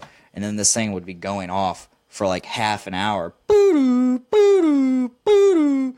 And like no one could find where it was. Mm-hmm. So I started wearing earplugs whenever I was on a specific job that was closest to that like alarm going off. And so the first time I put in earplugs, I was like, then all it did was block out every noise but that. I was like, damn it! This Time out. Worst idea ever. I think your grandma was watching when we were talking about her. I think so too. She's been texting me. Oh, what'd she say? Because on the thing that she commented on, I said, I don't ever talk bad, and I'm not on the show that much, so I don't know what they say. And she goes, yes, I do watch. Sometimes the words leave me very upset. And then she comments on the feed and says, have to go play cards. It was nice seeing you. Yeah. Thanks for watching, Grandma. What'd she say to I you? apologize. This is me. Is she playing euchre? I don't. Probably bridge. I learned how to What play did she euchre text finally. you? Tell your friend that he is so wrong about drugs. I don't know exactly what you were saying about drugs, but you're wrong apparently. Think about your Uncle Aaron. I don't have much to say about my Uncle I'm Aaron. assuming it's probably something to do with what I was saying about addiction. I'm probably on her bad side now. I don't have much to say about my Uncle Aaron. I don't really know much about his condition, the condition of his addiction, or his jail time, or what's going on in his life. I've been kept pretty out of the dark of that. I just know he's never really. Your Uncle Aaron? Yeah. Like your dad's? Mm-hmm. I've not met him. You have not, because he doesn't come around. How many brothers are there? 4.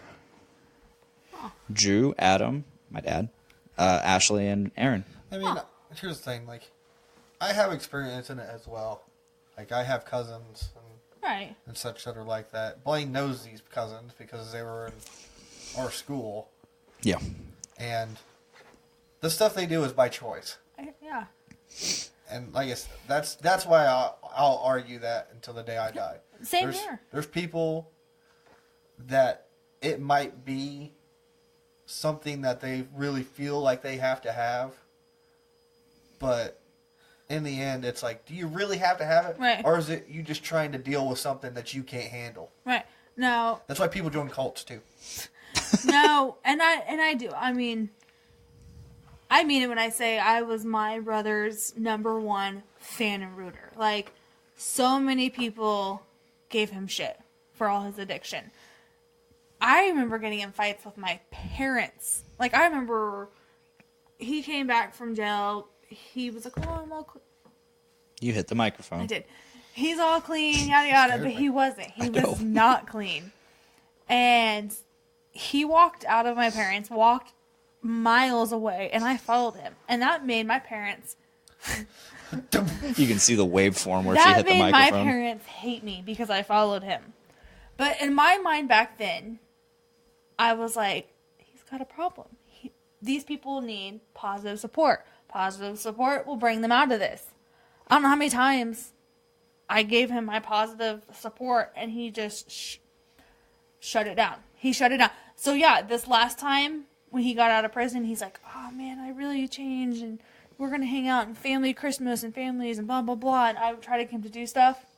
No, the only thing he ever wanted to do with me was, oh, what are you doing tonight? You could ever come over and get drunk? And or, hey, let's go and do this. Oh, man, I'm with my buddy, right? I'll see you tomorrow.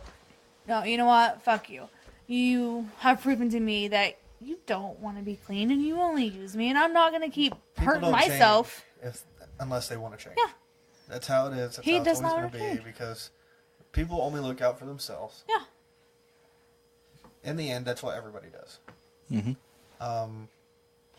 So that's just how I feel about it. Whatever, we don't need to talk about it again because we've already talked about this episode. Where was I going? Oh yeah, that's why they join cults too, man. Fucking cults are just like drugs because of I saw it on an episode of Boy Meets World. Oh my god. And Sean joins the cult, and It's because he feels empty, so he needs to cope. And it's called The Center. And then Jonathan Turner gets in a motorcycle accident. So he brings a guy with him. It's a good episode. It's the last episode you see Mr. Turner until Girl Meets World. Oh, shit. Yeah.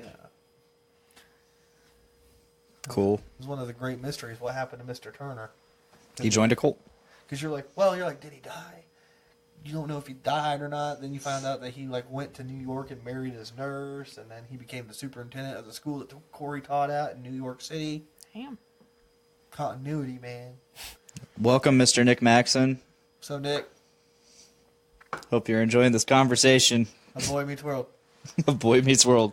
Topanga and Corey are... I used to think they were relationship goals. Oh, yeah. And after watching the series again, they're not. Why?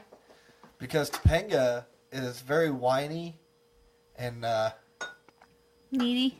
constantly is always just like, our relationship's not going to work out. And Corey has to do all this bullshit hoop jumping to get it to do, to work.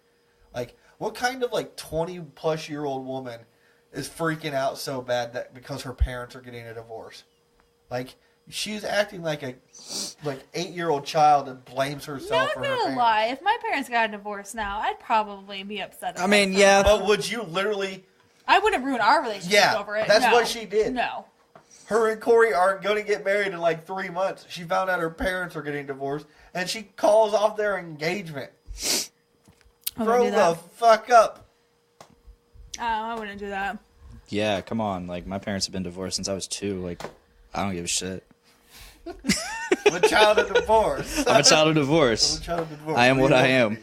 I am what I am. You know, it's sad. Well, it's sad, but not sad. I remember in 7th grade, conflict resolution. Nick Maxon says Topanga is bae. Dude, she is fine as fuck, though. And she... Dude, back in the day, when she was doing, the high school episodes, ooh, Topanga, Topanga, Topanga. She was banging. And then, she kind of got fat. I was never really into her. What's wrong with being fat? Just saying, she was banging. And then she became plumping. Plumping. You know it's a real relationship goal, and I know it's another teen drama. He's all capping. Her life and worldview were crumbling around her. She was hurt. Oh my God. She was hurt, but you know what? Be an adult. You gotta act your age, not act like a fucking preteen who's like, oh my God. Well, not only that, you can't base your relationship on your parents' relationship. Exactly. But You can't. Pronounced like I thick. said, if you want real relationship goals, go to another teen drama.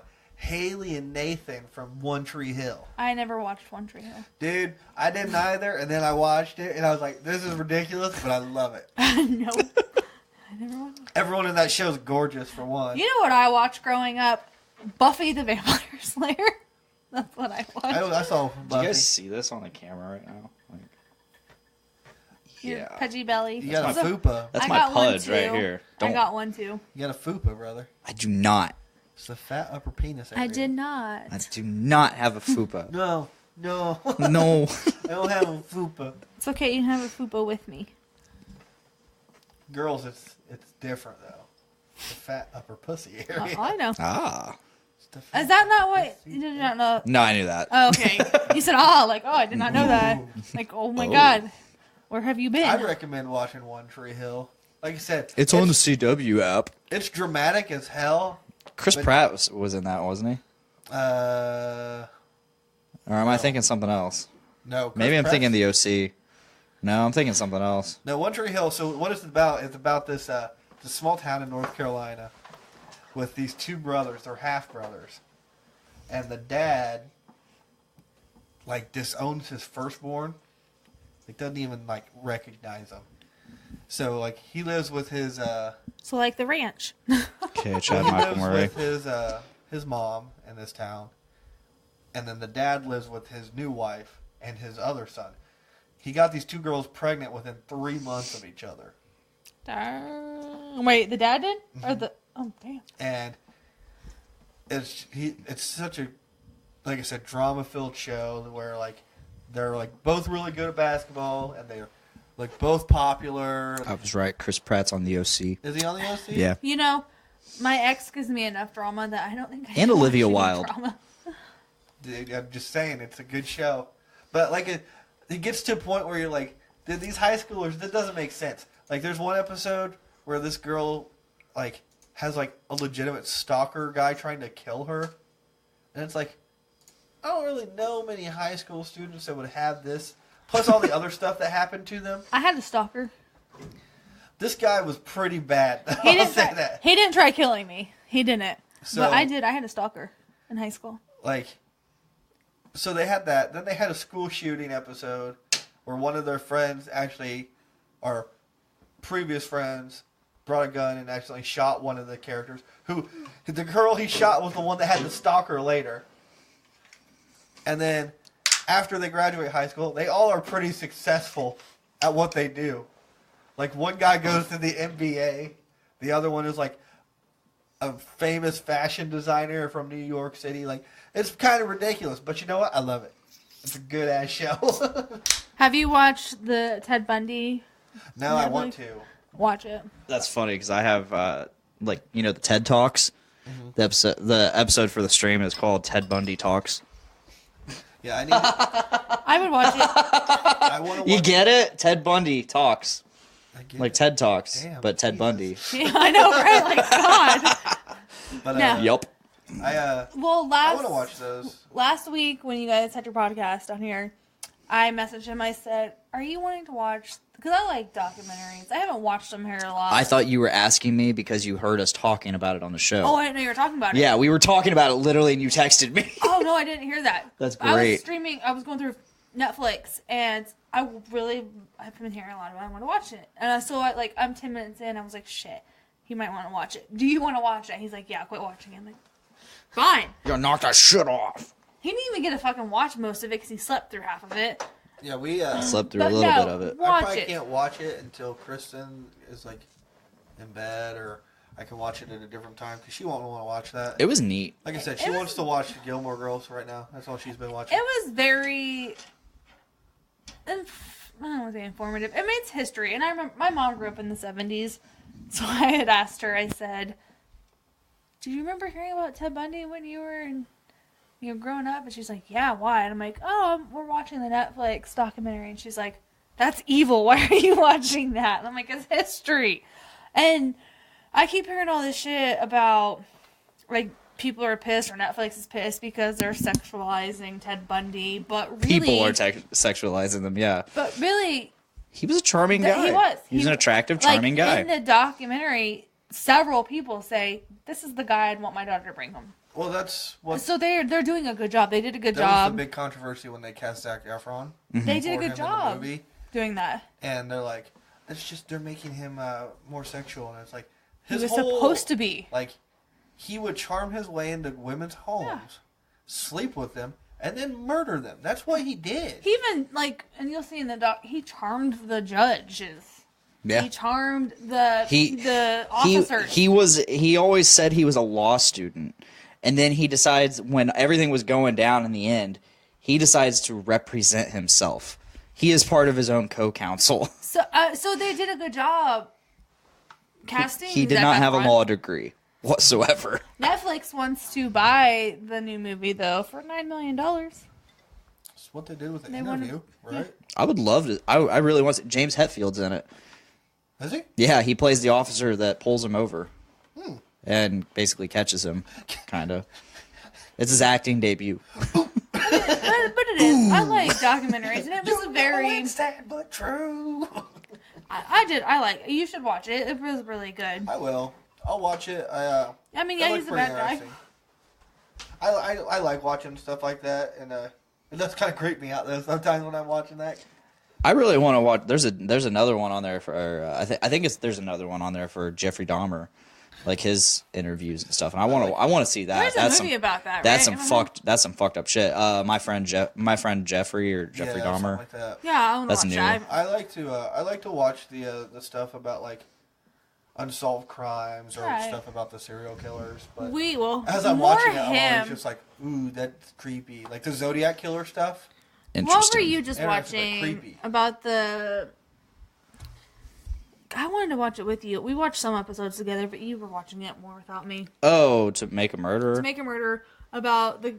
Or Making a Murderer. It was about the guy in fucking Wisconsin. Yeah. But what was it about? So he got away with the murder. Or, no, he didn't get away. He got proved innocent. He like 30 years ago, he spent like 18 years in jail on falsely accused of rape. Yeah, I remember hearing. And then it turns out he wasn't even the one that raped her. He gets out and he starts suing the county. He's about to get like $3 million, and out of nowhere, he gets hit with a fucking murder charge. Yeah.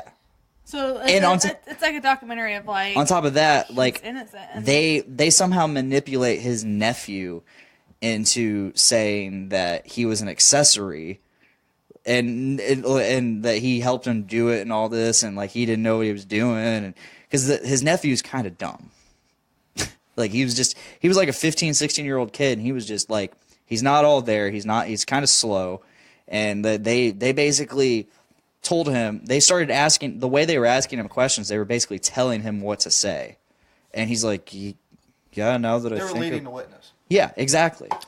That's kind of like that show we watched,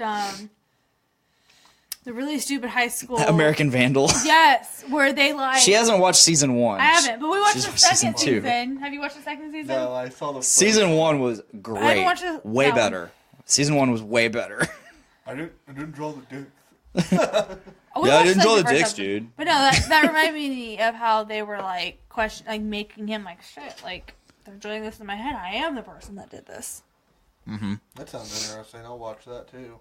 Making a Murder? Yeah. Oh, dude, it's fucking great because they're all Wisconsin, and they're fucking like they have like actual phone calls and stuff from the prison to them, and I like, didn't fucking kill him. I just don't get it. Like the truth's gonna come out, and they're gonna know that I did not kill her. I'm gonna go call Maverick real quick. All right. That's my birthday. So I'm gonna go call him. Yeah, shout out Maverick. Happy birthday. What? You're 5, bro. My stepson. My nephew just turned 5. Very nice. Yeah. Yeah, there's these conversations, and it's just like all you hear is them going, yeah. It's just funny hearing them talk, and like you hear the word yeah so much, and like they're like really fucking Wisconsinite. They're fucking Scotties. They're Scotties, dude. They're fucking Scotties, and I love it. I love the Wisconsin accent. I like watching that kind of stuff, but like I said, it creeps me out. I'm a chicken. I get scared easy. Oh, this is not like creepy whatsoever. It's just like it's frustrating almost because you see all the evidence against the people that put him behind bars, and you're like, how is he going to get out of this? Like, but at the same and like, how is any of this standing up in court? And it's just like it's a story of corruption. I haven't finished season 2. Well, it's funny that you bring that up because you remember like those like Casey Anthony cases Yeah. and stuff from a couple years ago? Vaguely, yeah. And like people were just amazed that she was found innocent. Mm-hmm.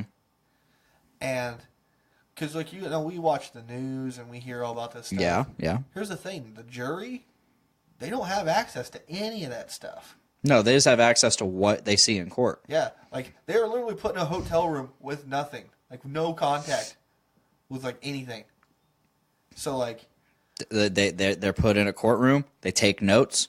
That's it. yeah, like they cannot be swayed by the media like we are. And I mean, not to say that she was innocent or guilty or not, whatever, because I believe her crime was she killed her kids, or they said accused of killing her kids. Yeah, I think so. I can't remember. And I just remember the shock that people had when she was found innocent. But it's like, these jurors, they don't have access to the same kind of media sway that we do. Because I wonder with like, I've never done jury duty. Me either. I've been called once, but I didn't go because I had school. I had classes. And I was like, I'm not missing classes. I've always heard it's like basically life or death if you don't go.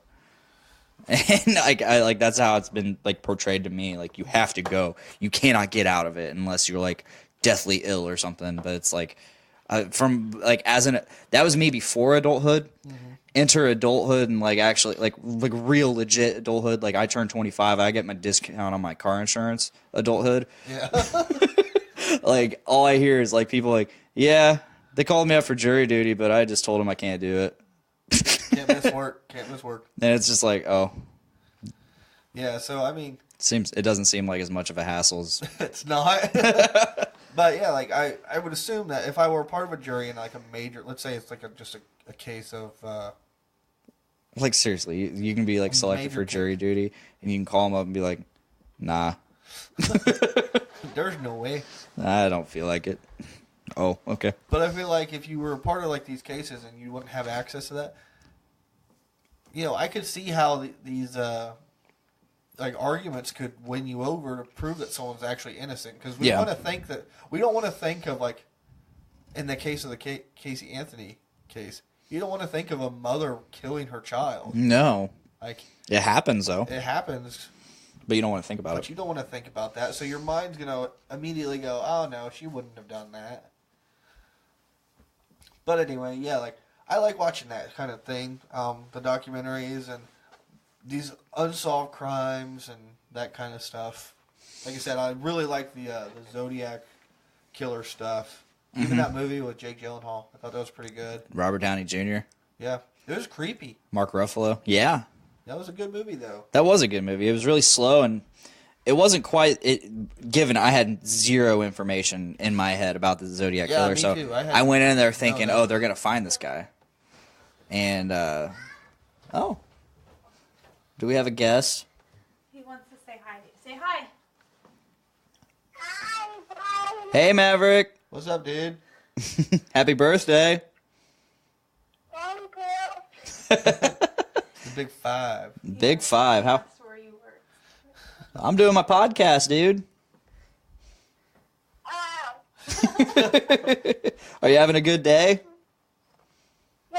Yeah, that's good. That's all anybody can ask for.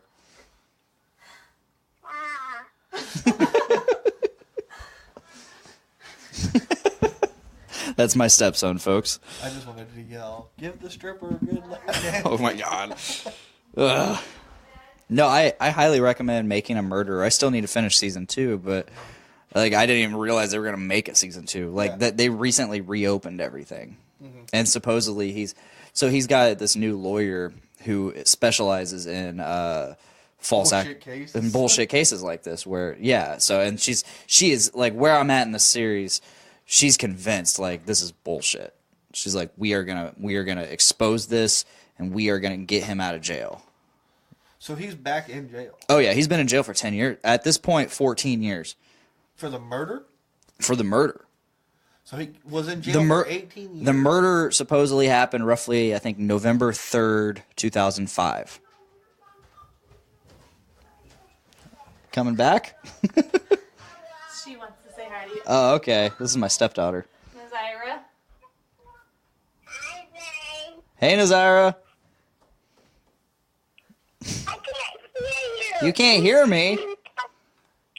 Now I do. Okay, that's good. Hi, Nazira. You're on my podcast. I love you. I love you too. That's so freaking cute. That's so adorable. Are you done?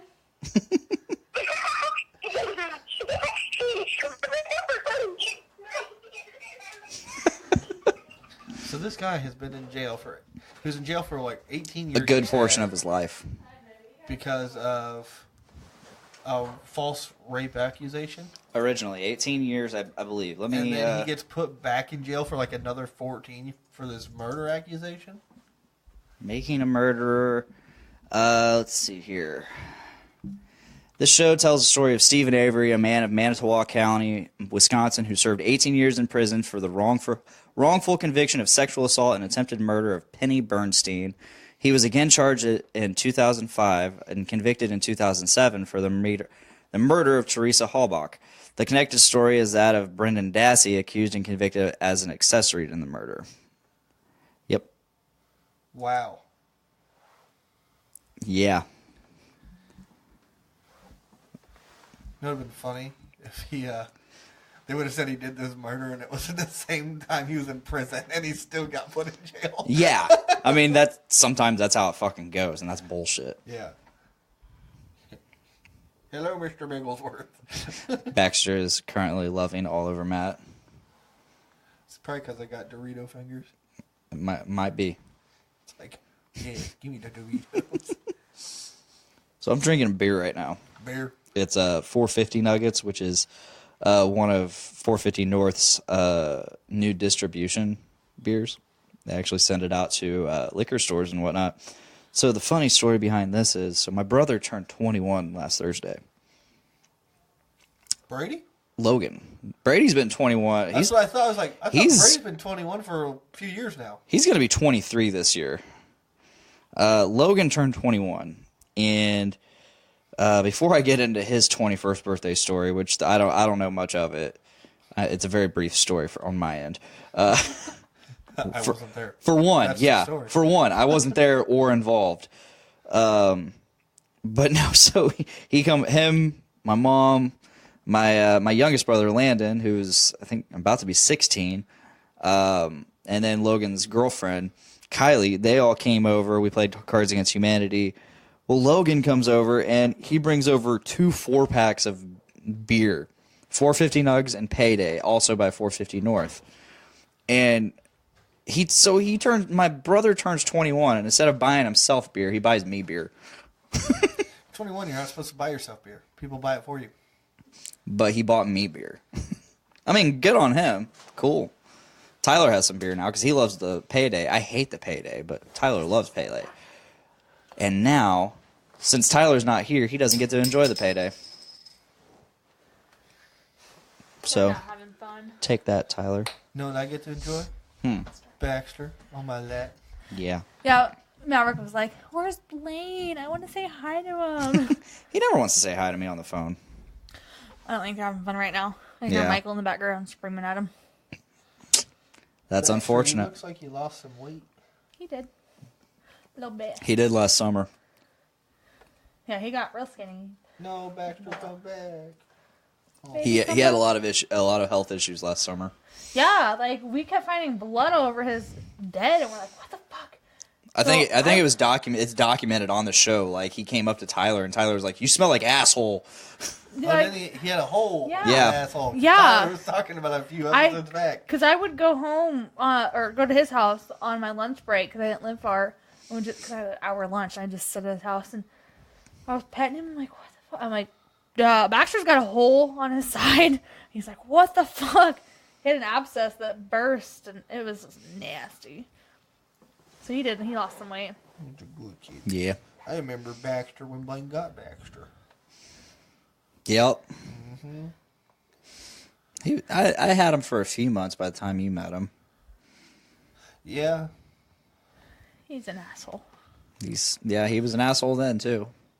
He's really not an asshole. He just chill. I don't know if I've Yeah. told this story, but literally, so the day I got him, I was with my ex Katie, and I had just started Subaru like a couple months That's prior. the story you just told your mom the other day. Yes, but I don't think I've showed it on the show.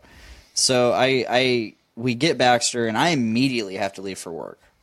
Like that's how what time it was. I was like, I'm just gonna drop you guys off, and I'm gonna go to work. And which kind of bummed me out because I had always wanted my own cat, and I finally got him, and I couldn't even hang out with him. First break comes, and I get a text. I have a couple texts from Katie saying, "We need to take him back. He's an asshole." I'm like, okay, like why? Like he's just mean. He's not getting along with anybody. And I'm like, Look at that. I'm like, no kidding. And I'm like, yeah, like you just brought him into a house that has 2 toddlers, 3 other cats, and a couple dogs. Like, and on top of that, he's just in a new environment. He's not going to be happy. And she's like, well, she had no argument against it. I was like, it takes time for cats to adjust. Like, it takes a couple weeks. She's like, I've never had a cat take that. I'm like, well, all cats are different, and you've just been extremely, extremely lucky. Cats are like people; they're all different. No, so like she's like, okay, fine, like we'll give it a little bit, but if he doesn't change, we're taking him back. I'm like, no, because I just paid $70 for this fucking cat. We are keeping him.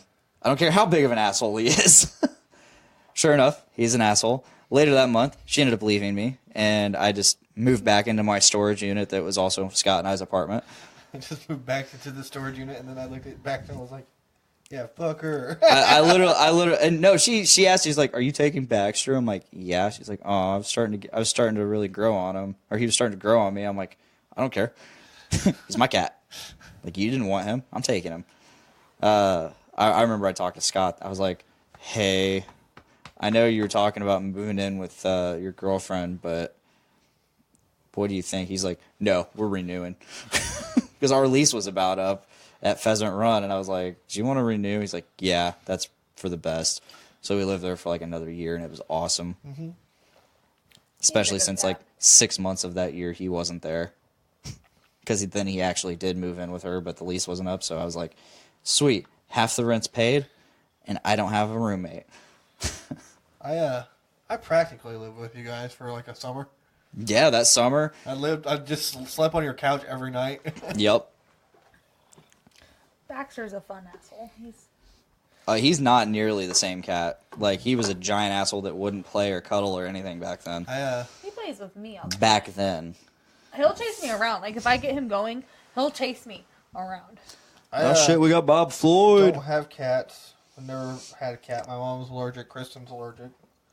I'm a dog person. I do like cats. I'm a dog person. We want a small dog right now because we live in a trailer and our yard's not big enough. Plus, our schedule is kind of hectic. So, who knows when we'll be home. He's kicking himself already. So, we're like...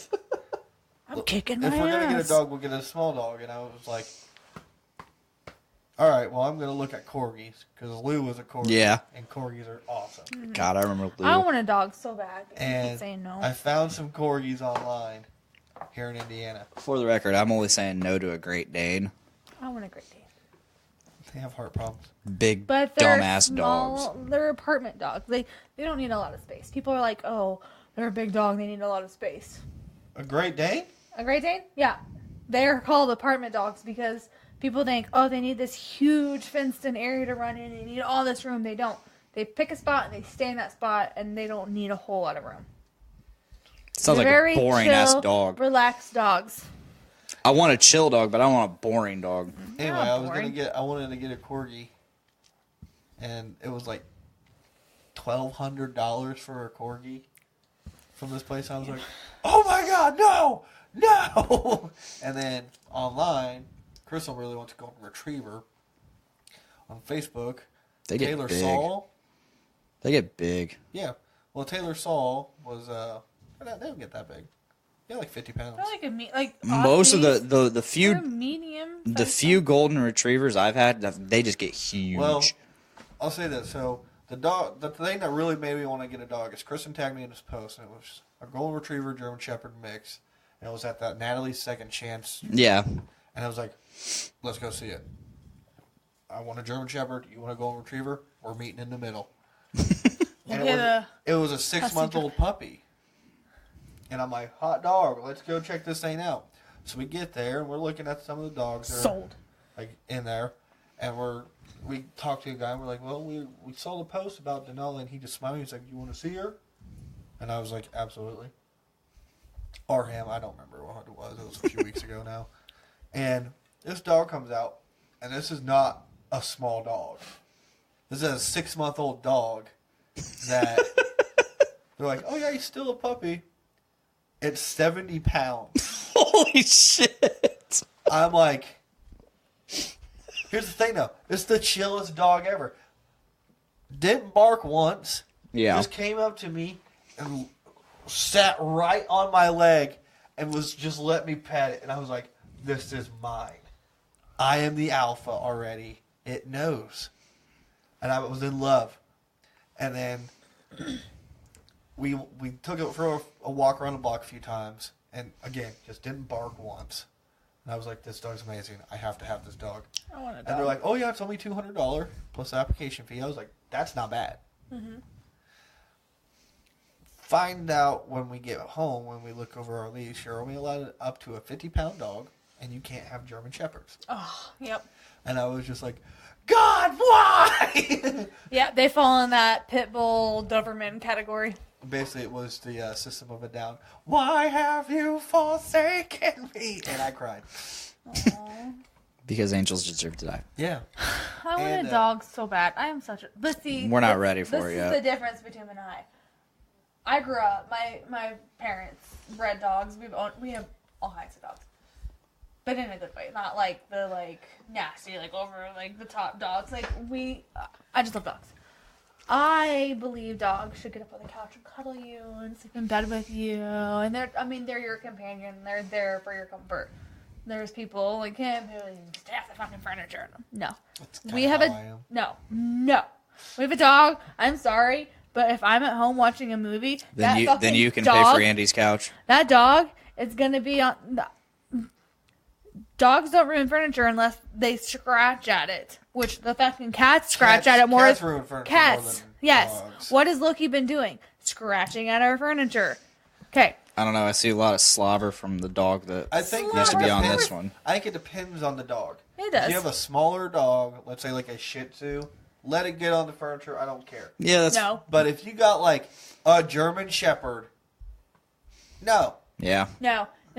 In my experience and my parents' experience, the smaller dogs is what ruin the furniture because they try to jump on the back of the couch, so they scratch. If you have leather, they scratch all of Smack this, the damn dog. and they get on the top. Big dogs, they climb up on top, they sit down, and that's it. They don't try to jump up on the top or scratch the furniture. I'm sorry, I want to cuddle my dog.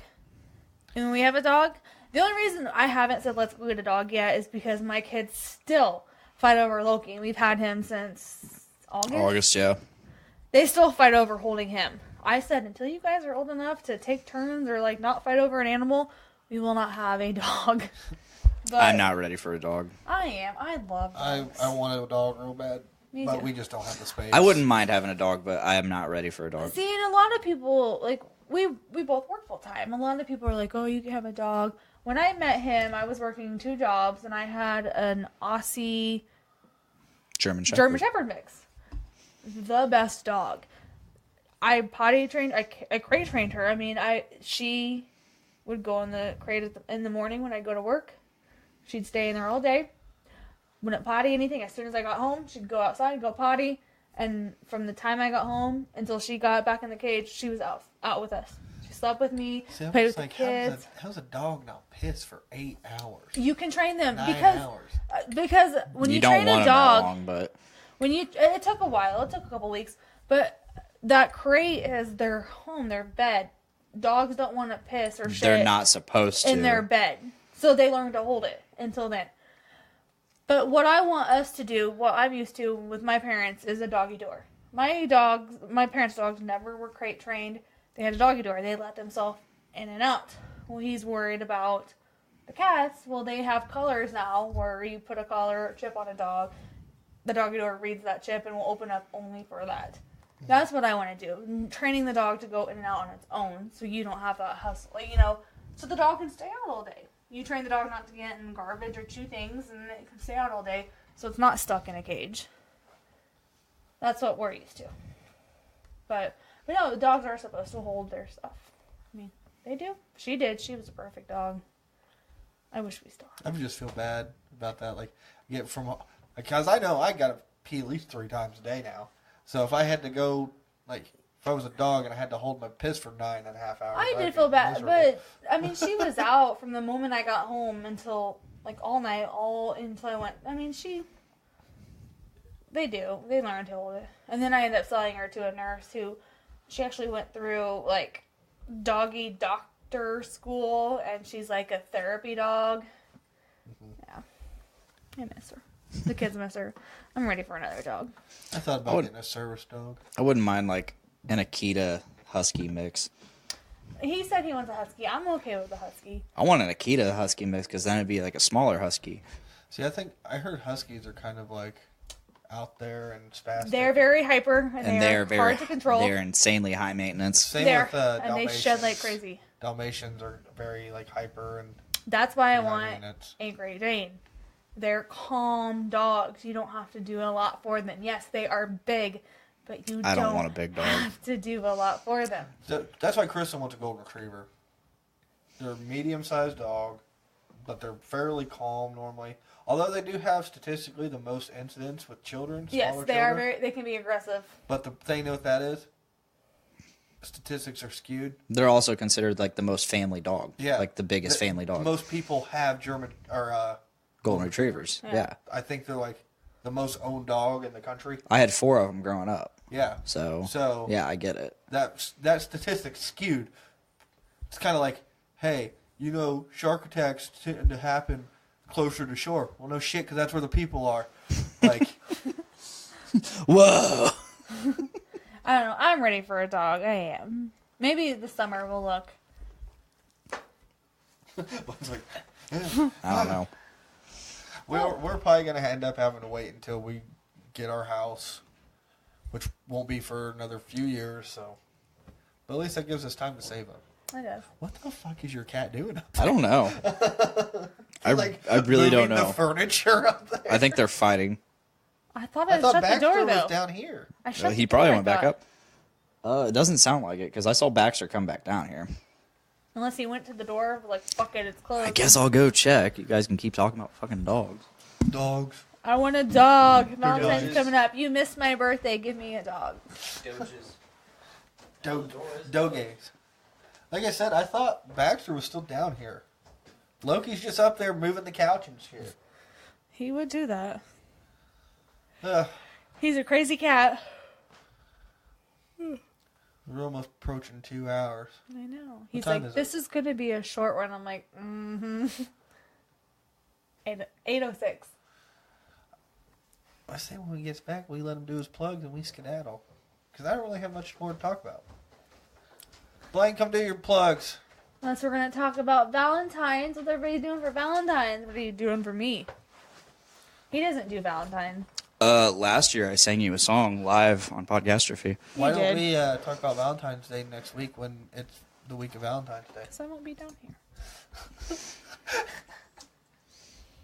Only if you convince I me. want to see what this looks like. I'm looking up Akita Husky mix. Kristen and me are doing like a $20 maximum. What are you doing for me? He missed my birthday, so I told him he has to make it up for me for Valentine's, but he's going to wait till this birthday to make it up. I said I had to wait a whole fucking year for you to make up. Huskita. Mosquito. I don't mind it. It's not bad. Look up a No. Corgi German or Golden Retriever mix. The picture that I'm thinking of is like this little fat dude. It's awesome. Corgi. What? Golden Retriever mix. Golden mix. Oh, that's not bad. That Little man fat gets thing. married by bread. That's not bad.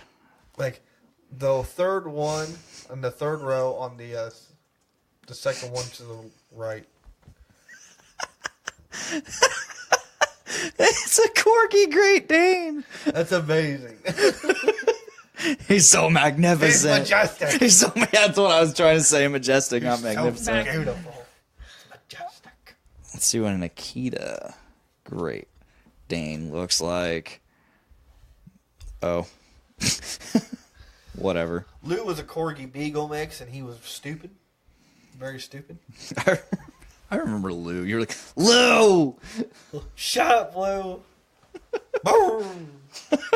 You see what time it is? Yep. And here you told me it wasn't going to be a long one. He lied to me. Well, it's a good thing you made it interesting. I got Did I make it interesting? to talk this time. Normally, I don't get to talk Because that much with Tyler. I here. know it is hard to talk with Tyler. It really is. Tyler, He's if a you're big watching, personality. We butt heads a lot, I love Tyler. He's funny. but yes, it is very, very hard to talk with Tyler. That episode when Nick and Tyler were here, I literally just Just sat sat in the here. corner. I just know. like- I was watching some of it, and I'm like, I felt bad for you because you weren't getting to say a damn word. anytime I try to say something, someone would talk over me, and I'm just like, okay. Yeah. Oh, I was there too. Yeah, Blake didn't say shit either. Yeah, it was Nick. It was the Nick and Tyler show, which is okay. I mean, I'm really happy to have Nick on the show. Like it was really awesome to have him back on the show, like the official show, not Drunkastrophe, not some Road to Infinity War special. That was the first time I got to meet Nick, and yeah, I enjoyed him. I thought he was a cool guy, and I liked listening to stuff that he was like. When we were talking about the Star Wars, I liked listening to his input because he's a fan. Yes, you know me. I like the nerd stuff. Like I like Star Wars. I like Lord of the Rings. I don't like Game of Thrones, but I haven't seen it, so I actually don't have an opinion on it. Watch it. I want to. Do it. But so I like to hear his opinion on all that stuff, and then Nick is a hyper intelligent person, and I really enjoy hyper intelligent persons that can you can conversate with, not just they're just super intelligent and awkward and because of it. But hyper-intelligent people with personalities are great. That's why sometimes I hate being on a podcast when Tyler's on because I seem like I can't get a word in. But at the same time, him and I'm not afraid to shut him down and be like, no. Like, we'll go back and forth. And it's fun. But this is my problem with people, like, that tend to be... different? I'm trying to... think of how to say this. Tyler seems to be very bullheaded in ways. Yes. Mm-hmm. Yeah. To where, I'll use an example. When Nick was on and we were talking about the video games of like who should make like the Star Wars open world, and he was saying BioWare. Tyler was saying BioWare, and I was pointing out examples of BioWare failing. Yeah. Fairly recently with games. And he was like, well, that's because of EA. And I'm like, publishers actually don't really butt their nose into stuff too much unless they're as far as gameplay design. Well, yeah, but EA does a lot of shitty practices. Monetization-wise. Yeah. But are they the ones that are making, like, gunplay and stuff awkward? And I use the example of, like, Bungie and Activision, because that was the big news that week of them splitting up, like with Destiny. And like he was saying, well, that was Activision's fault. Activision didn't decide to change things from Destiny 1 to Destiny 2. Yeah. Like that was Bungie's design elements in-house. It wasn't the publisher. It was the developer that designs that. So, but he was pretty against what I was saying. Yes. And it's like, you got to be open to these ideas. That's the thing about Tyler, and if Tyler's watching, I'm sorry. But he is very bullheaded. It's my opinion. And, like... he wants you to form your own opinion. But he still is like, fuck you, my opinion's better. He is. I would agree with that. He is. Because when I point out these plot holes of, like, Interstellar, when I was like, they say that the wormhole was put there by future humans, but the future humans wouldn't exist without the wormhole. That's a paradox. Yeah. And he had none of it. He just kept yelling at me. I believe Tyler is, it's my opinion, and my opinion matters. Internet, fuck your opinion. correct me if I'm wrong, but that is the grandfather paradox. Well, he was just like, what came first, the chicken or the egg? He's like, well, they found out that the egg came first. I was like, that situation doesn't apply here because we know the humans came first. He's very bullheaded. He is. Absolutely. Now, he is. Here's the one thing that fixes that plot hole. Which they might have done this in the movie. I don't remember. So, we have the people go through the wormhole and try to find the habitable planets and colonize them with the pods. At the same time, did they send out an unmanned pod? Just fucking launched it and said, you hope you'll land in like 1 trillion years when we're all dead. And did it actually land on a habitable planet and then colonize? And then they're like, all right, well, we know what happened to them. Let's fix it and change everything. That's the only way to fix that plot hole. Such a good movie, though. And that's why I was shaking my head when Nick was here and he was talking about Christopher Nolan. He's like, he's the best storyteller. I was like, he tells convoluted stories that really, no. Inception. I still want to see it. I haven't seen the movie. I haven't seen it since I originally watched it. I want to watch it again. It's just they're adding. They're like, oh, it's such a good movie. No, you just keep making it more convoluted because you're adding different dream layers. Oh yeah, it convolution. I mean, there's like all these different layers of shit, and it just makes you think, and then it makes you when something happens later on, you're like, oh wait, this happened earlier, and then you start connecting dots. That's what makes it interesting. And then like I think of the movie Memento. I've never seen it. Not a fan. I remember Mr. Popovich talked about it all the Yeah. time. He loved it. So I gave it a whirl on Netflix once, and like the whole movie is just in reverse.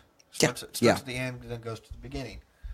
So you're watching it, and it's a cool story. But then, it was just slow paced, and a lot of it you're like, well, this is stupid. How this guy is like, I have to solve my wife's murder, but I can't remember my name in the next minute. Like, that's so fucking dumb. If you have amnesia, you're not going to remember your wife's been murdered. I don't care how many tattoos you got on your body now of like, this is a clue. Like, come on, man. And then the Dark Knight trilogy is what it is. Great. Great movies, but not great Batman movies. In terms of the comics, no. Absolutely not. Yeah. But Christopher Nolan's take on Batman was fantastic. Yeah. They're great. They're great movies. Yeah, absolutely. You know what pisses me off? I found this out. So, the first ever superhero movie to be nominated for best movie Oscar. Black Panther. What? Yeah. Why in the world? Why did it take that long? Why in the And world for was it Black not Panther. What? Best Picture? Mm-hmm. Why in the world was it not like The Dark Knight or The Dark Knight Rises? Like those, Absolutely. Or like I said, The Watchmen. All of those movies blow Black Panther out of the water. Like, don't get me wrong, I love Black Panther. I enjoyed it. I wasn't a big fan of the movie. I enjoyed the hell out of Black Panther. I thought it was fantastic. I think it might have been the atmosphere I was in too, because I went and saw it when I was. Our atmosphere was horrible. Well, I went and saw it when I was in Chicago, and everybody that was there, like the African American community that was there to watch the movie, they were in like traditional African like clothes. It was super cool. That's neat. We went to It was Lafayette 7 and the black. I'm not racist, so don't take this as a racist way. But to me, that movie was very like the people we were with. We were around a bunch of the black people around this community, and they were like, "Yeah, fuck you, white people, like black people." That's the tone. I don't know. I thought it was a slow. Like, I get every superhero needs, like, their origin movie, like, where they come from, why. I just thought it was slow, and I wasn't a big fan of it. My only thing that I would change about it was Killmonger wasn't in it enough at the beginning. Because, like, he robbed the museum. Then he was gone for, like, 45 minutes to an hour. Yeah. And then he shows up. And then the final fight scene was kind of weak between him and T'Challa. It was. But, I mean, as far as that, like, Killmonger was a great villain. Yeah. He had solid motive of why he wanted to do everything. They just tried to... The whole, again, Black Lives, like, I came from the streets, and Black Lives this, and they're trying to shut us down. And, I don't know, I just got a whole different vibe from... Well, I think that it works that way because the beginning of the movie, it starts off in the early 90s. During the, I think his name was Rodney King. Yeah. Rodney King trial. Yeah, in L.A., and that was a big deal in the black community. Well, maybe that's... The L.A. why riots, yeah. Like, that's what kind of started, like, the NWA with, like, Eazy-E and Ice Cube and stuff. Like, that kind of took them to the next level. Not to say that they weren't big before then, but, you know, that's kind of when hip-hop culture took off, too. Maybe that's it then. I don't know. So that's why, to me, I accept that vibe. But I guess maybe it's because I lived in Chicago, and Chicago to me is the most segregated city in the country. Because if you go the red line, it runs from north to south of the city the entire way. The further south you get, it's pretty much strictly black people that ride that train. Because that's, like, the living community down there, it's lower income, which tends to be, single black families or mothers or whatever you want to call them, with less education, all that stuff. And then the further north you get, it is more white because of the white privilege thing. And I don't care what you say, that exists. So more recently, when the last time I was in Chicago, I went and saw Parkway Drive and August Burns Red. And that was on the north end of Lakeshore Drive. Yeah. And I started looking at the buildings, the surrounding buildings and all that, and I started noticing the housing and all along Lakeshore Drive. As you drive up, as you're driving up, there's a noticeable difference. It's a huge difference from where I Indianapolis lived. too. Huh? Where I even lived. Yeah. Going up north, where you live seemed, I don't know, that's Chicago to me. Where you lived. Yeah. Well, I lived in a pretty decent neighborhood. Yeah. It was very close to Chinatown, but for the most part, it's nothing fancy. And then as you go up further north, to Felipe's apartment, again, it's nothing fancy, but they're closer together. Not to say that I had much room, but these places are much closer together. I liked your place. And thank you. Appreciate it. Our second place is better. But way more expensive and way less diverse. Actually, I don't even know if you want to say way less diverse, because it was super. There wasn't any diversity down south. It was almost strictly black people or Mexican.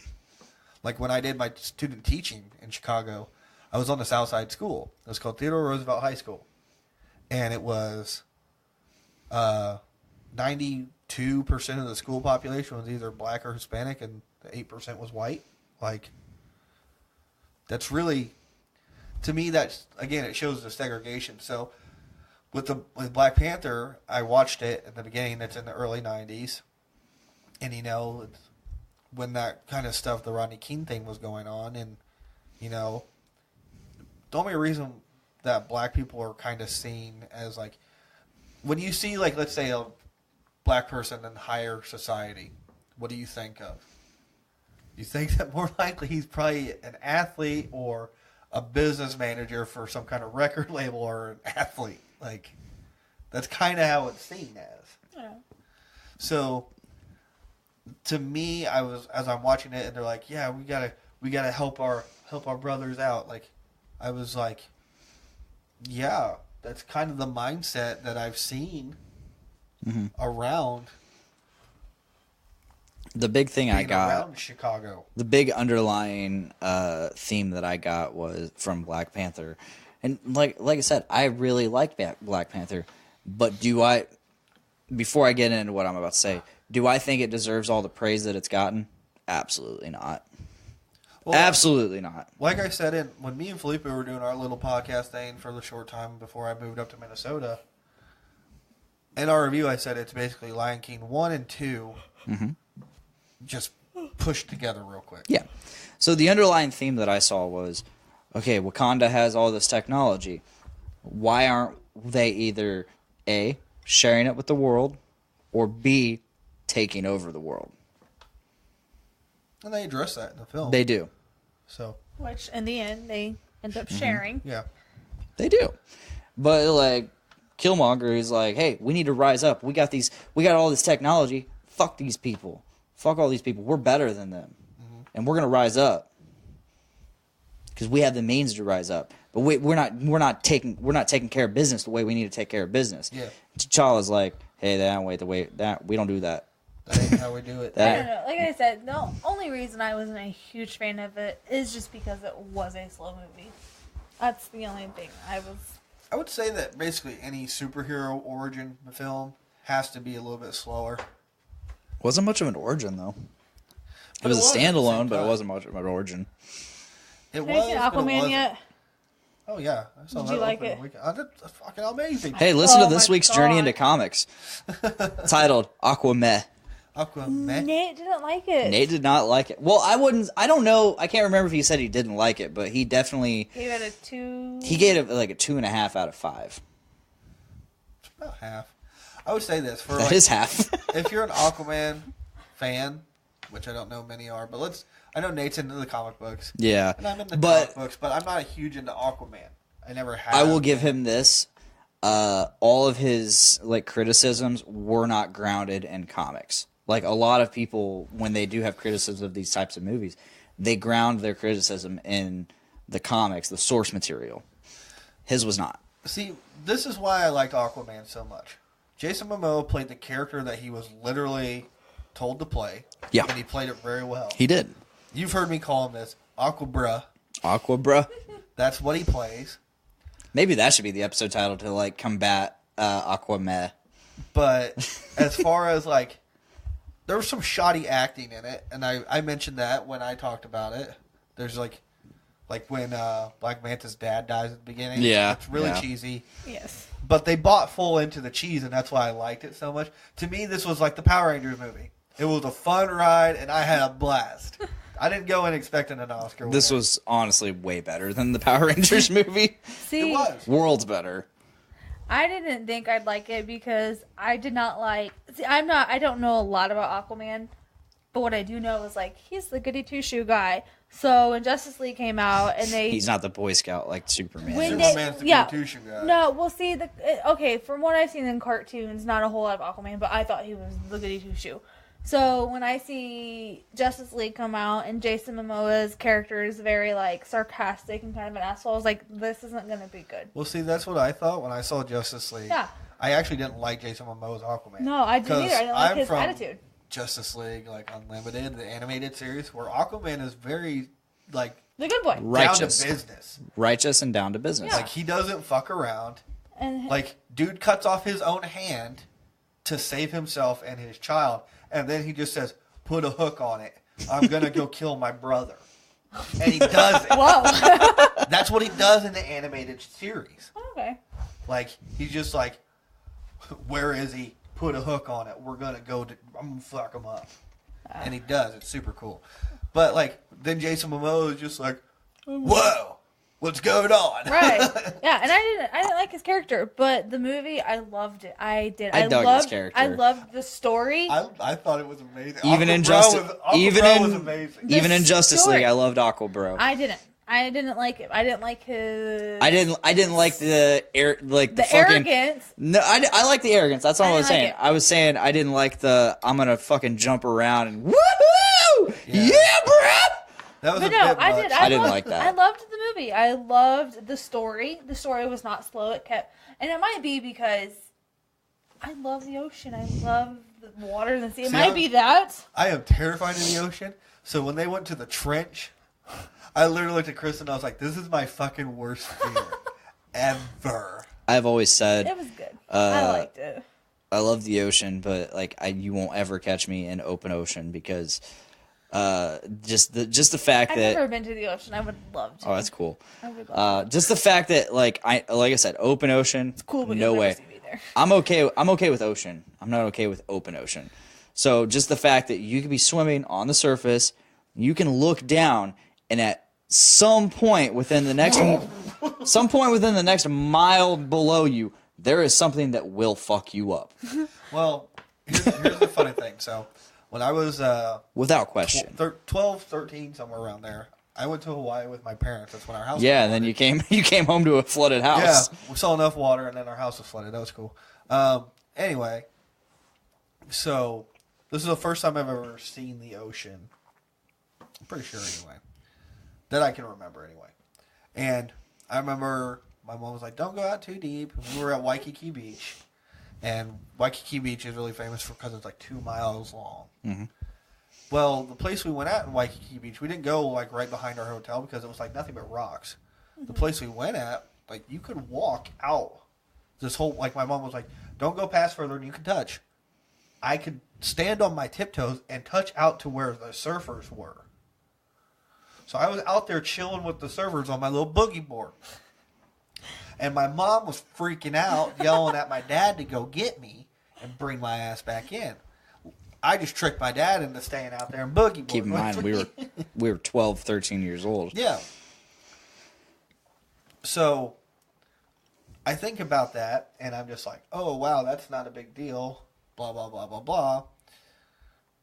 The next week, after we got back and, everything went down at our house, the girl from the movie Soul Surfer got her arm bit off at that beach.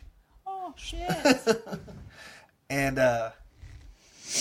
my mom was like, that could have been you, Matthew! But I remember that was when you moved right across the street from me. yeah. Not that you Well, were very... not right then. We Not lived in that you Rossville were for a very... while. Yeah, oh yeah. Lived Not that in you were Rossville. very far from me originally, Yeah. but... We lived in Rossville for a while, and then we moved across the street from you. And then for a little bit with my sister. And then your dad tried to tell me we weren't allowed to hang out anymore because I beat up Tanner Cripe. Yeah. Oh my God, Tanner Cripe. Oh my God, I know who he is. You know Tanner Cripe? Holy I shit. smacked him with a stick. He was going to be my stepbrother. Oh, really? Yeah. Yeah, I From mom or dad? My dad dated his mom. Yeah, Wow. I hit him with a stick or something, and he cried. Yeah. And then your I remember dad we was used to like, play... "Nope." We used to either play Yu-Gi-Oh cards or Beyblades. Beyblades. Yep. But what's funny is then when I was 19, we went to the Bahamas. And we went to that Atlantis resort. And I told my dad I want to go to the beach. My mom wouldn't let me go by myself. I'm like, whatever. So I went to the beach, and it's jellyfish season there. So they're having there's a shit ton of people out there, and I'm just like, man, I'm tired of this. So I swim out past the people. And I'm like, all right, this is better. So as I'm swimming, there's a giant silhouette underneath me. And I just go, like, all my Shark Week knowledge, is like, Shark Week kicks in. like kicked in right there. I looked I'm dying. I looked underneath me. It's a silhouette shape of a shark. And I'm like, this is tiger shark territory. I'm about to fucking die. Oh, God. And I blacked out. Oh, shit. Next thing you know, I'm on the beach, and my dad's just laughing at me. And I'm like, what the fuck are you laughing The at? adrenaline kicked in and you just Dude, booked I it. could have outswam Michael Phelps, man. Clearly. Like I said, I blacked out, and I don't remember it, but I'm just on the beach. Ultra instinct. Pretty much. And I'm just like sitting there, and I'm like, and he's laughing at me. And I was like, I could have fucking died. And I was like, why are we not telling people there's a shark out there? He's like, it's seaweed, you jackass. And he's like, I'll give you this. It's in the shape of a shark. And I was like, this is bullshit. I was so fucking scared out of my mind. You wouldn't touch the water. No. We were there the same day Whitney Houston was there. We didn't see her. And then she That's died, probably like, that's she died probably like because 30 she was in her months later. house cracked out. No, dude, she was there. Probably in her house cracked out. No, like at the resort. On the beach, cracked out. Like, She's probably cracked out somewhere. could have met her daughter. I could have married Whitney Houston's daughter. Could have married her. She's in a coma now. I could have had all that money. Oh, my God. Is she cracked out too? Yeah. Oh. She's on like life support. I don't know shit about Who's her daughter? I don't know. Houston Jr. Her and Bobby Brown, like, their kid. And like, she's in like a coma now on life support off a drug overdose. For years, she's been in that, right? Yeah, she's been on that for a while. I actually think I remember hearing this. Because people have been like, why don't you just pull the plug? She's not coming out of it. And he like, Wasn't won't do there it. something going around, though, that she didn't do it to herself, somebody did it to her? There was a rumor about that, but That Bobby Brown did it. No. she was found in a hotel room with, I think, her boyfriend. Yes, that's what it was. And I they remember both this now. were I just thought like- she died. I don't know if she was dead. I thought she was still in a coma. She might be I dead. thought she died. Either way, that could have been my wife. R&D department is on it. That could have been my wife. I could have been rich. I thought she died. I had that Whitney money. Been like, I want to dance with somebody. No, I know she had to have died. I remember reading that. But yeah, Bobby Brown? She was there the same day. Bobby Christina Brown. Died in 2015. Oh, wow. Yep. So she Yeah, got I She remember did. her dying. I remember that whole story, and they were like investigating into her boyfriend and stuff. Yeah. But her Cause of and- death: lobar pneumonia induced by immersion and drug intoxication. So But Bobby was there. could have met Whitney and her daughter there. Because Whitney Houston died like shortly after, like within the year after we got back from the Bahamas, which is nuts. Whitney Houston died February 11th, 2012.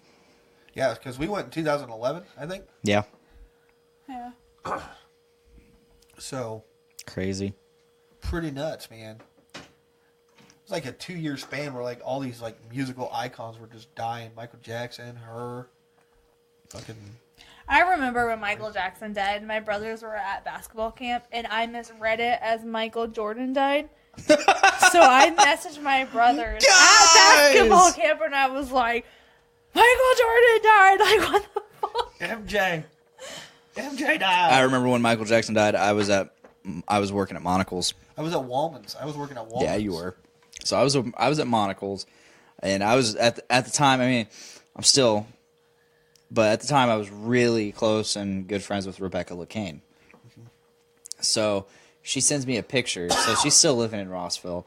She sends me a picture of her television, and it's got a picture of like the famous picture from I can't remember. It's whatever album. It's like one of Michael Jackson's first albums where he's like leaning. It's a Thriller album with the white. Yeah. Yeah, that's a Thriller. That's album. Thriller? Okay, cool. So it's the album cover, but she's got like the channel info over, and the satellite TV got the information wrong, and it was apparently for some TV show or movie called Get Over It. And it says Get Over It, and there's a picture of Michael Jackson underneath it. I'm like, holy shit. Yeah, I found out he died when I was at This Monocle's. is also like a week later. With Monocle's or Wallman's, not Monocle's, and one of the guys said, "Yeah, Michael Jackson died." We all went, "Nah," and then all of a sudden, like, our boss came and he was like, "We were like, John, are you okay?" He's like, "Dude, Michael Jackson just died." And we were like, "Oh fuck, for real?" And he's like, "Yeah, man, I don't know what to do." I remember watching the funeral and people just fucking. I remember the controversy behind like his doctor and all that. Yeah. I remember that. This was 2009, I believe. This was this was our senior year. Yeah. So. Man, it's been 10 years since that. Yeah. Michael Jackson's been dead for 10 years. It's crazy. Tupac's been dead for 20 plus. Yeah. 96. 96. Yeah, I think he died in 96. I think that's so cool that he, in his later days, he recorded so much that he was able to just keep coming out with music. Yeah. I like the Dave Chappelle skit about Tupac. Well, I don't know that one. So I'm not very familiar with Dave Chappelle. Well, it was on like the Lost episodes after Dave. Oh yeah. Went to Africa, and he's like at the club and they're dancing to this Tupac song.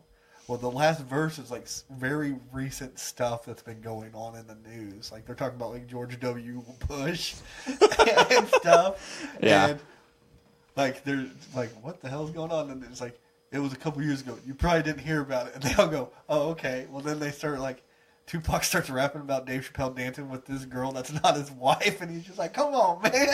It's so funny.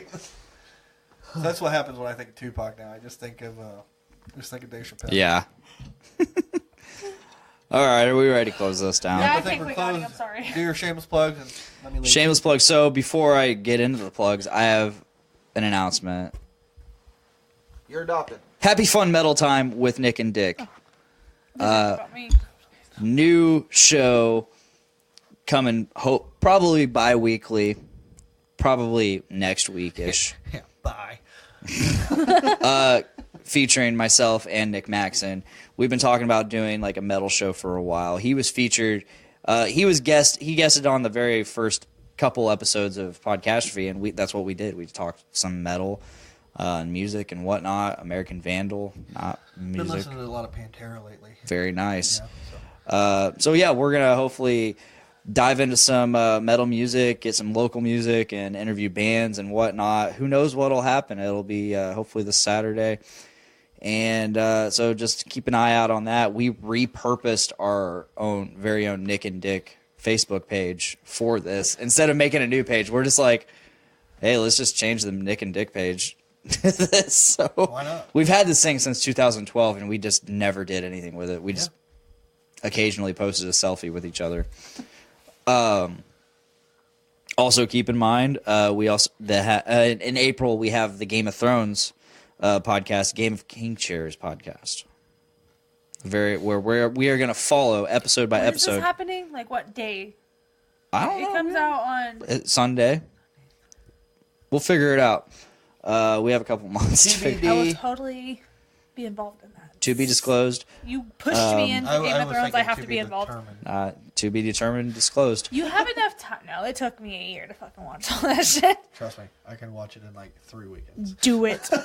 Do it. So yeah, we're gonna be doing that.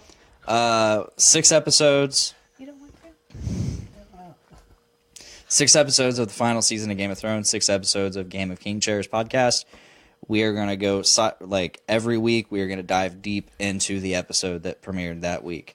So keep an eye on that. Another thing to look forward to, March 23rd at the North End Pub, we have Fun for Funds featuring live podcasts from Podcastrophe, Brews with Dudes, Dungeons with Dudes, Journey into Comics, and Yummy foods. We're going to have a bake sale. We're going to have a raffle. I don't know what we're raffling off.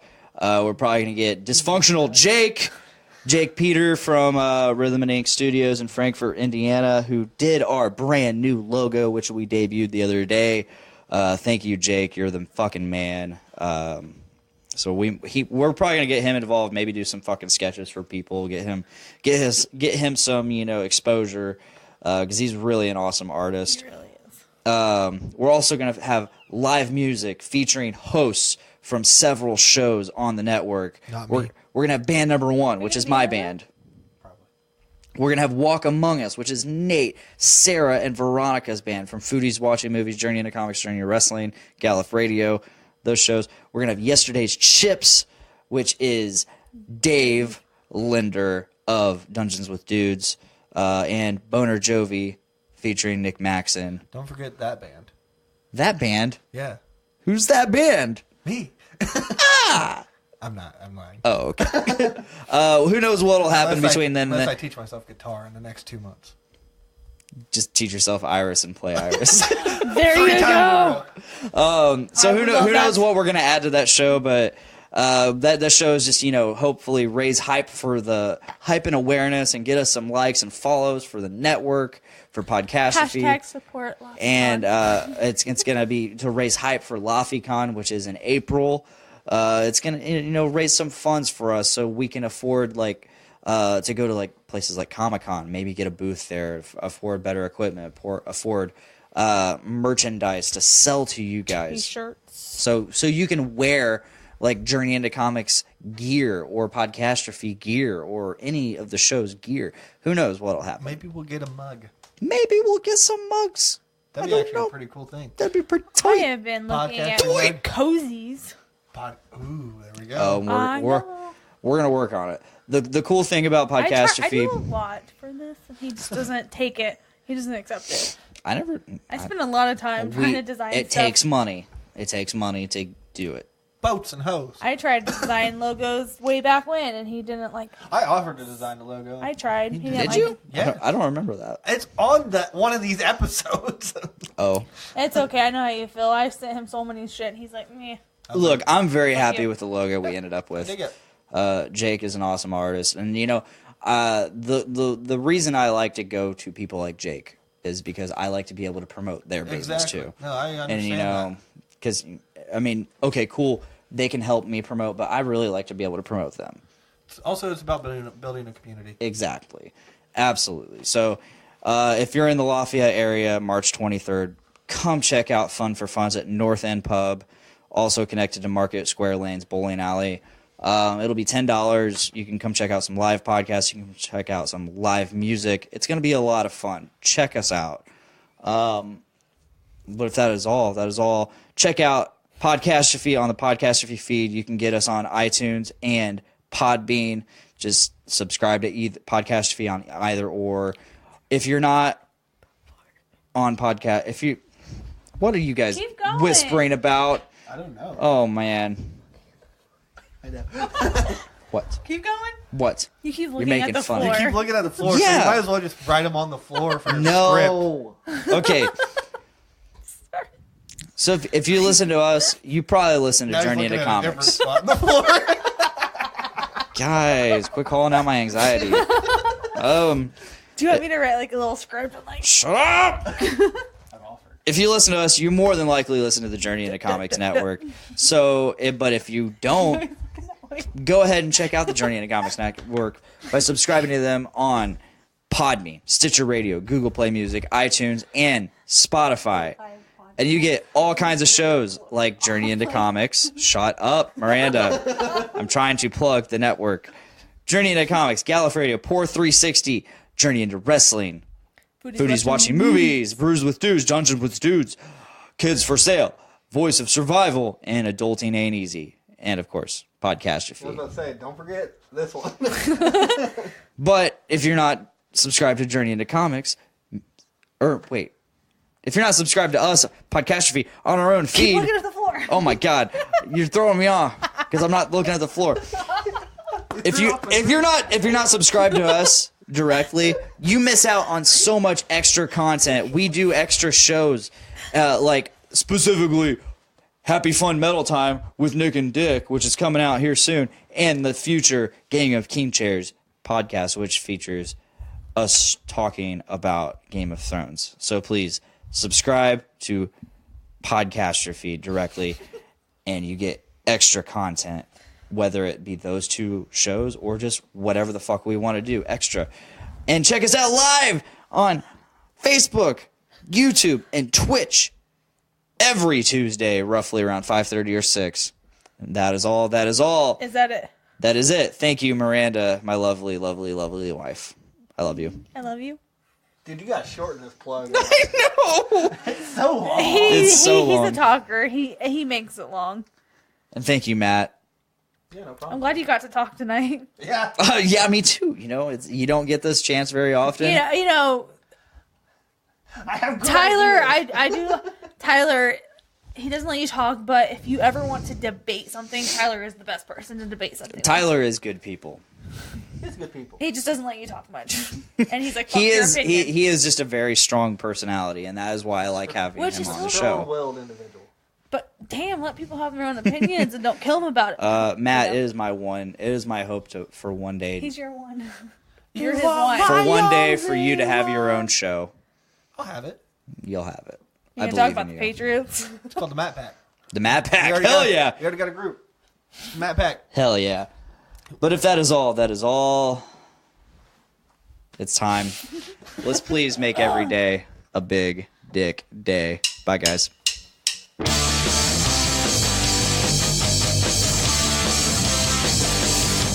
Woke up this morning with my dick in my hand.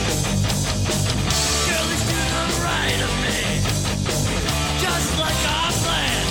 It's gonna be a big dick day.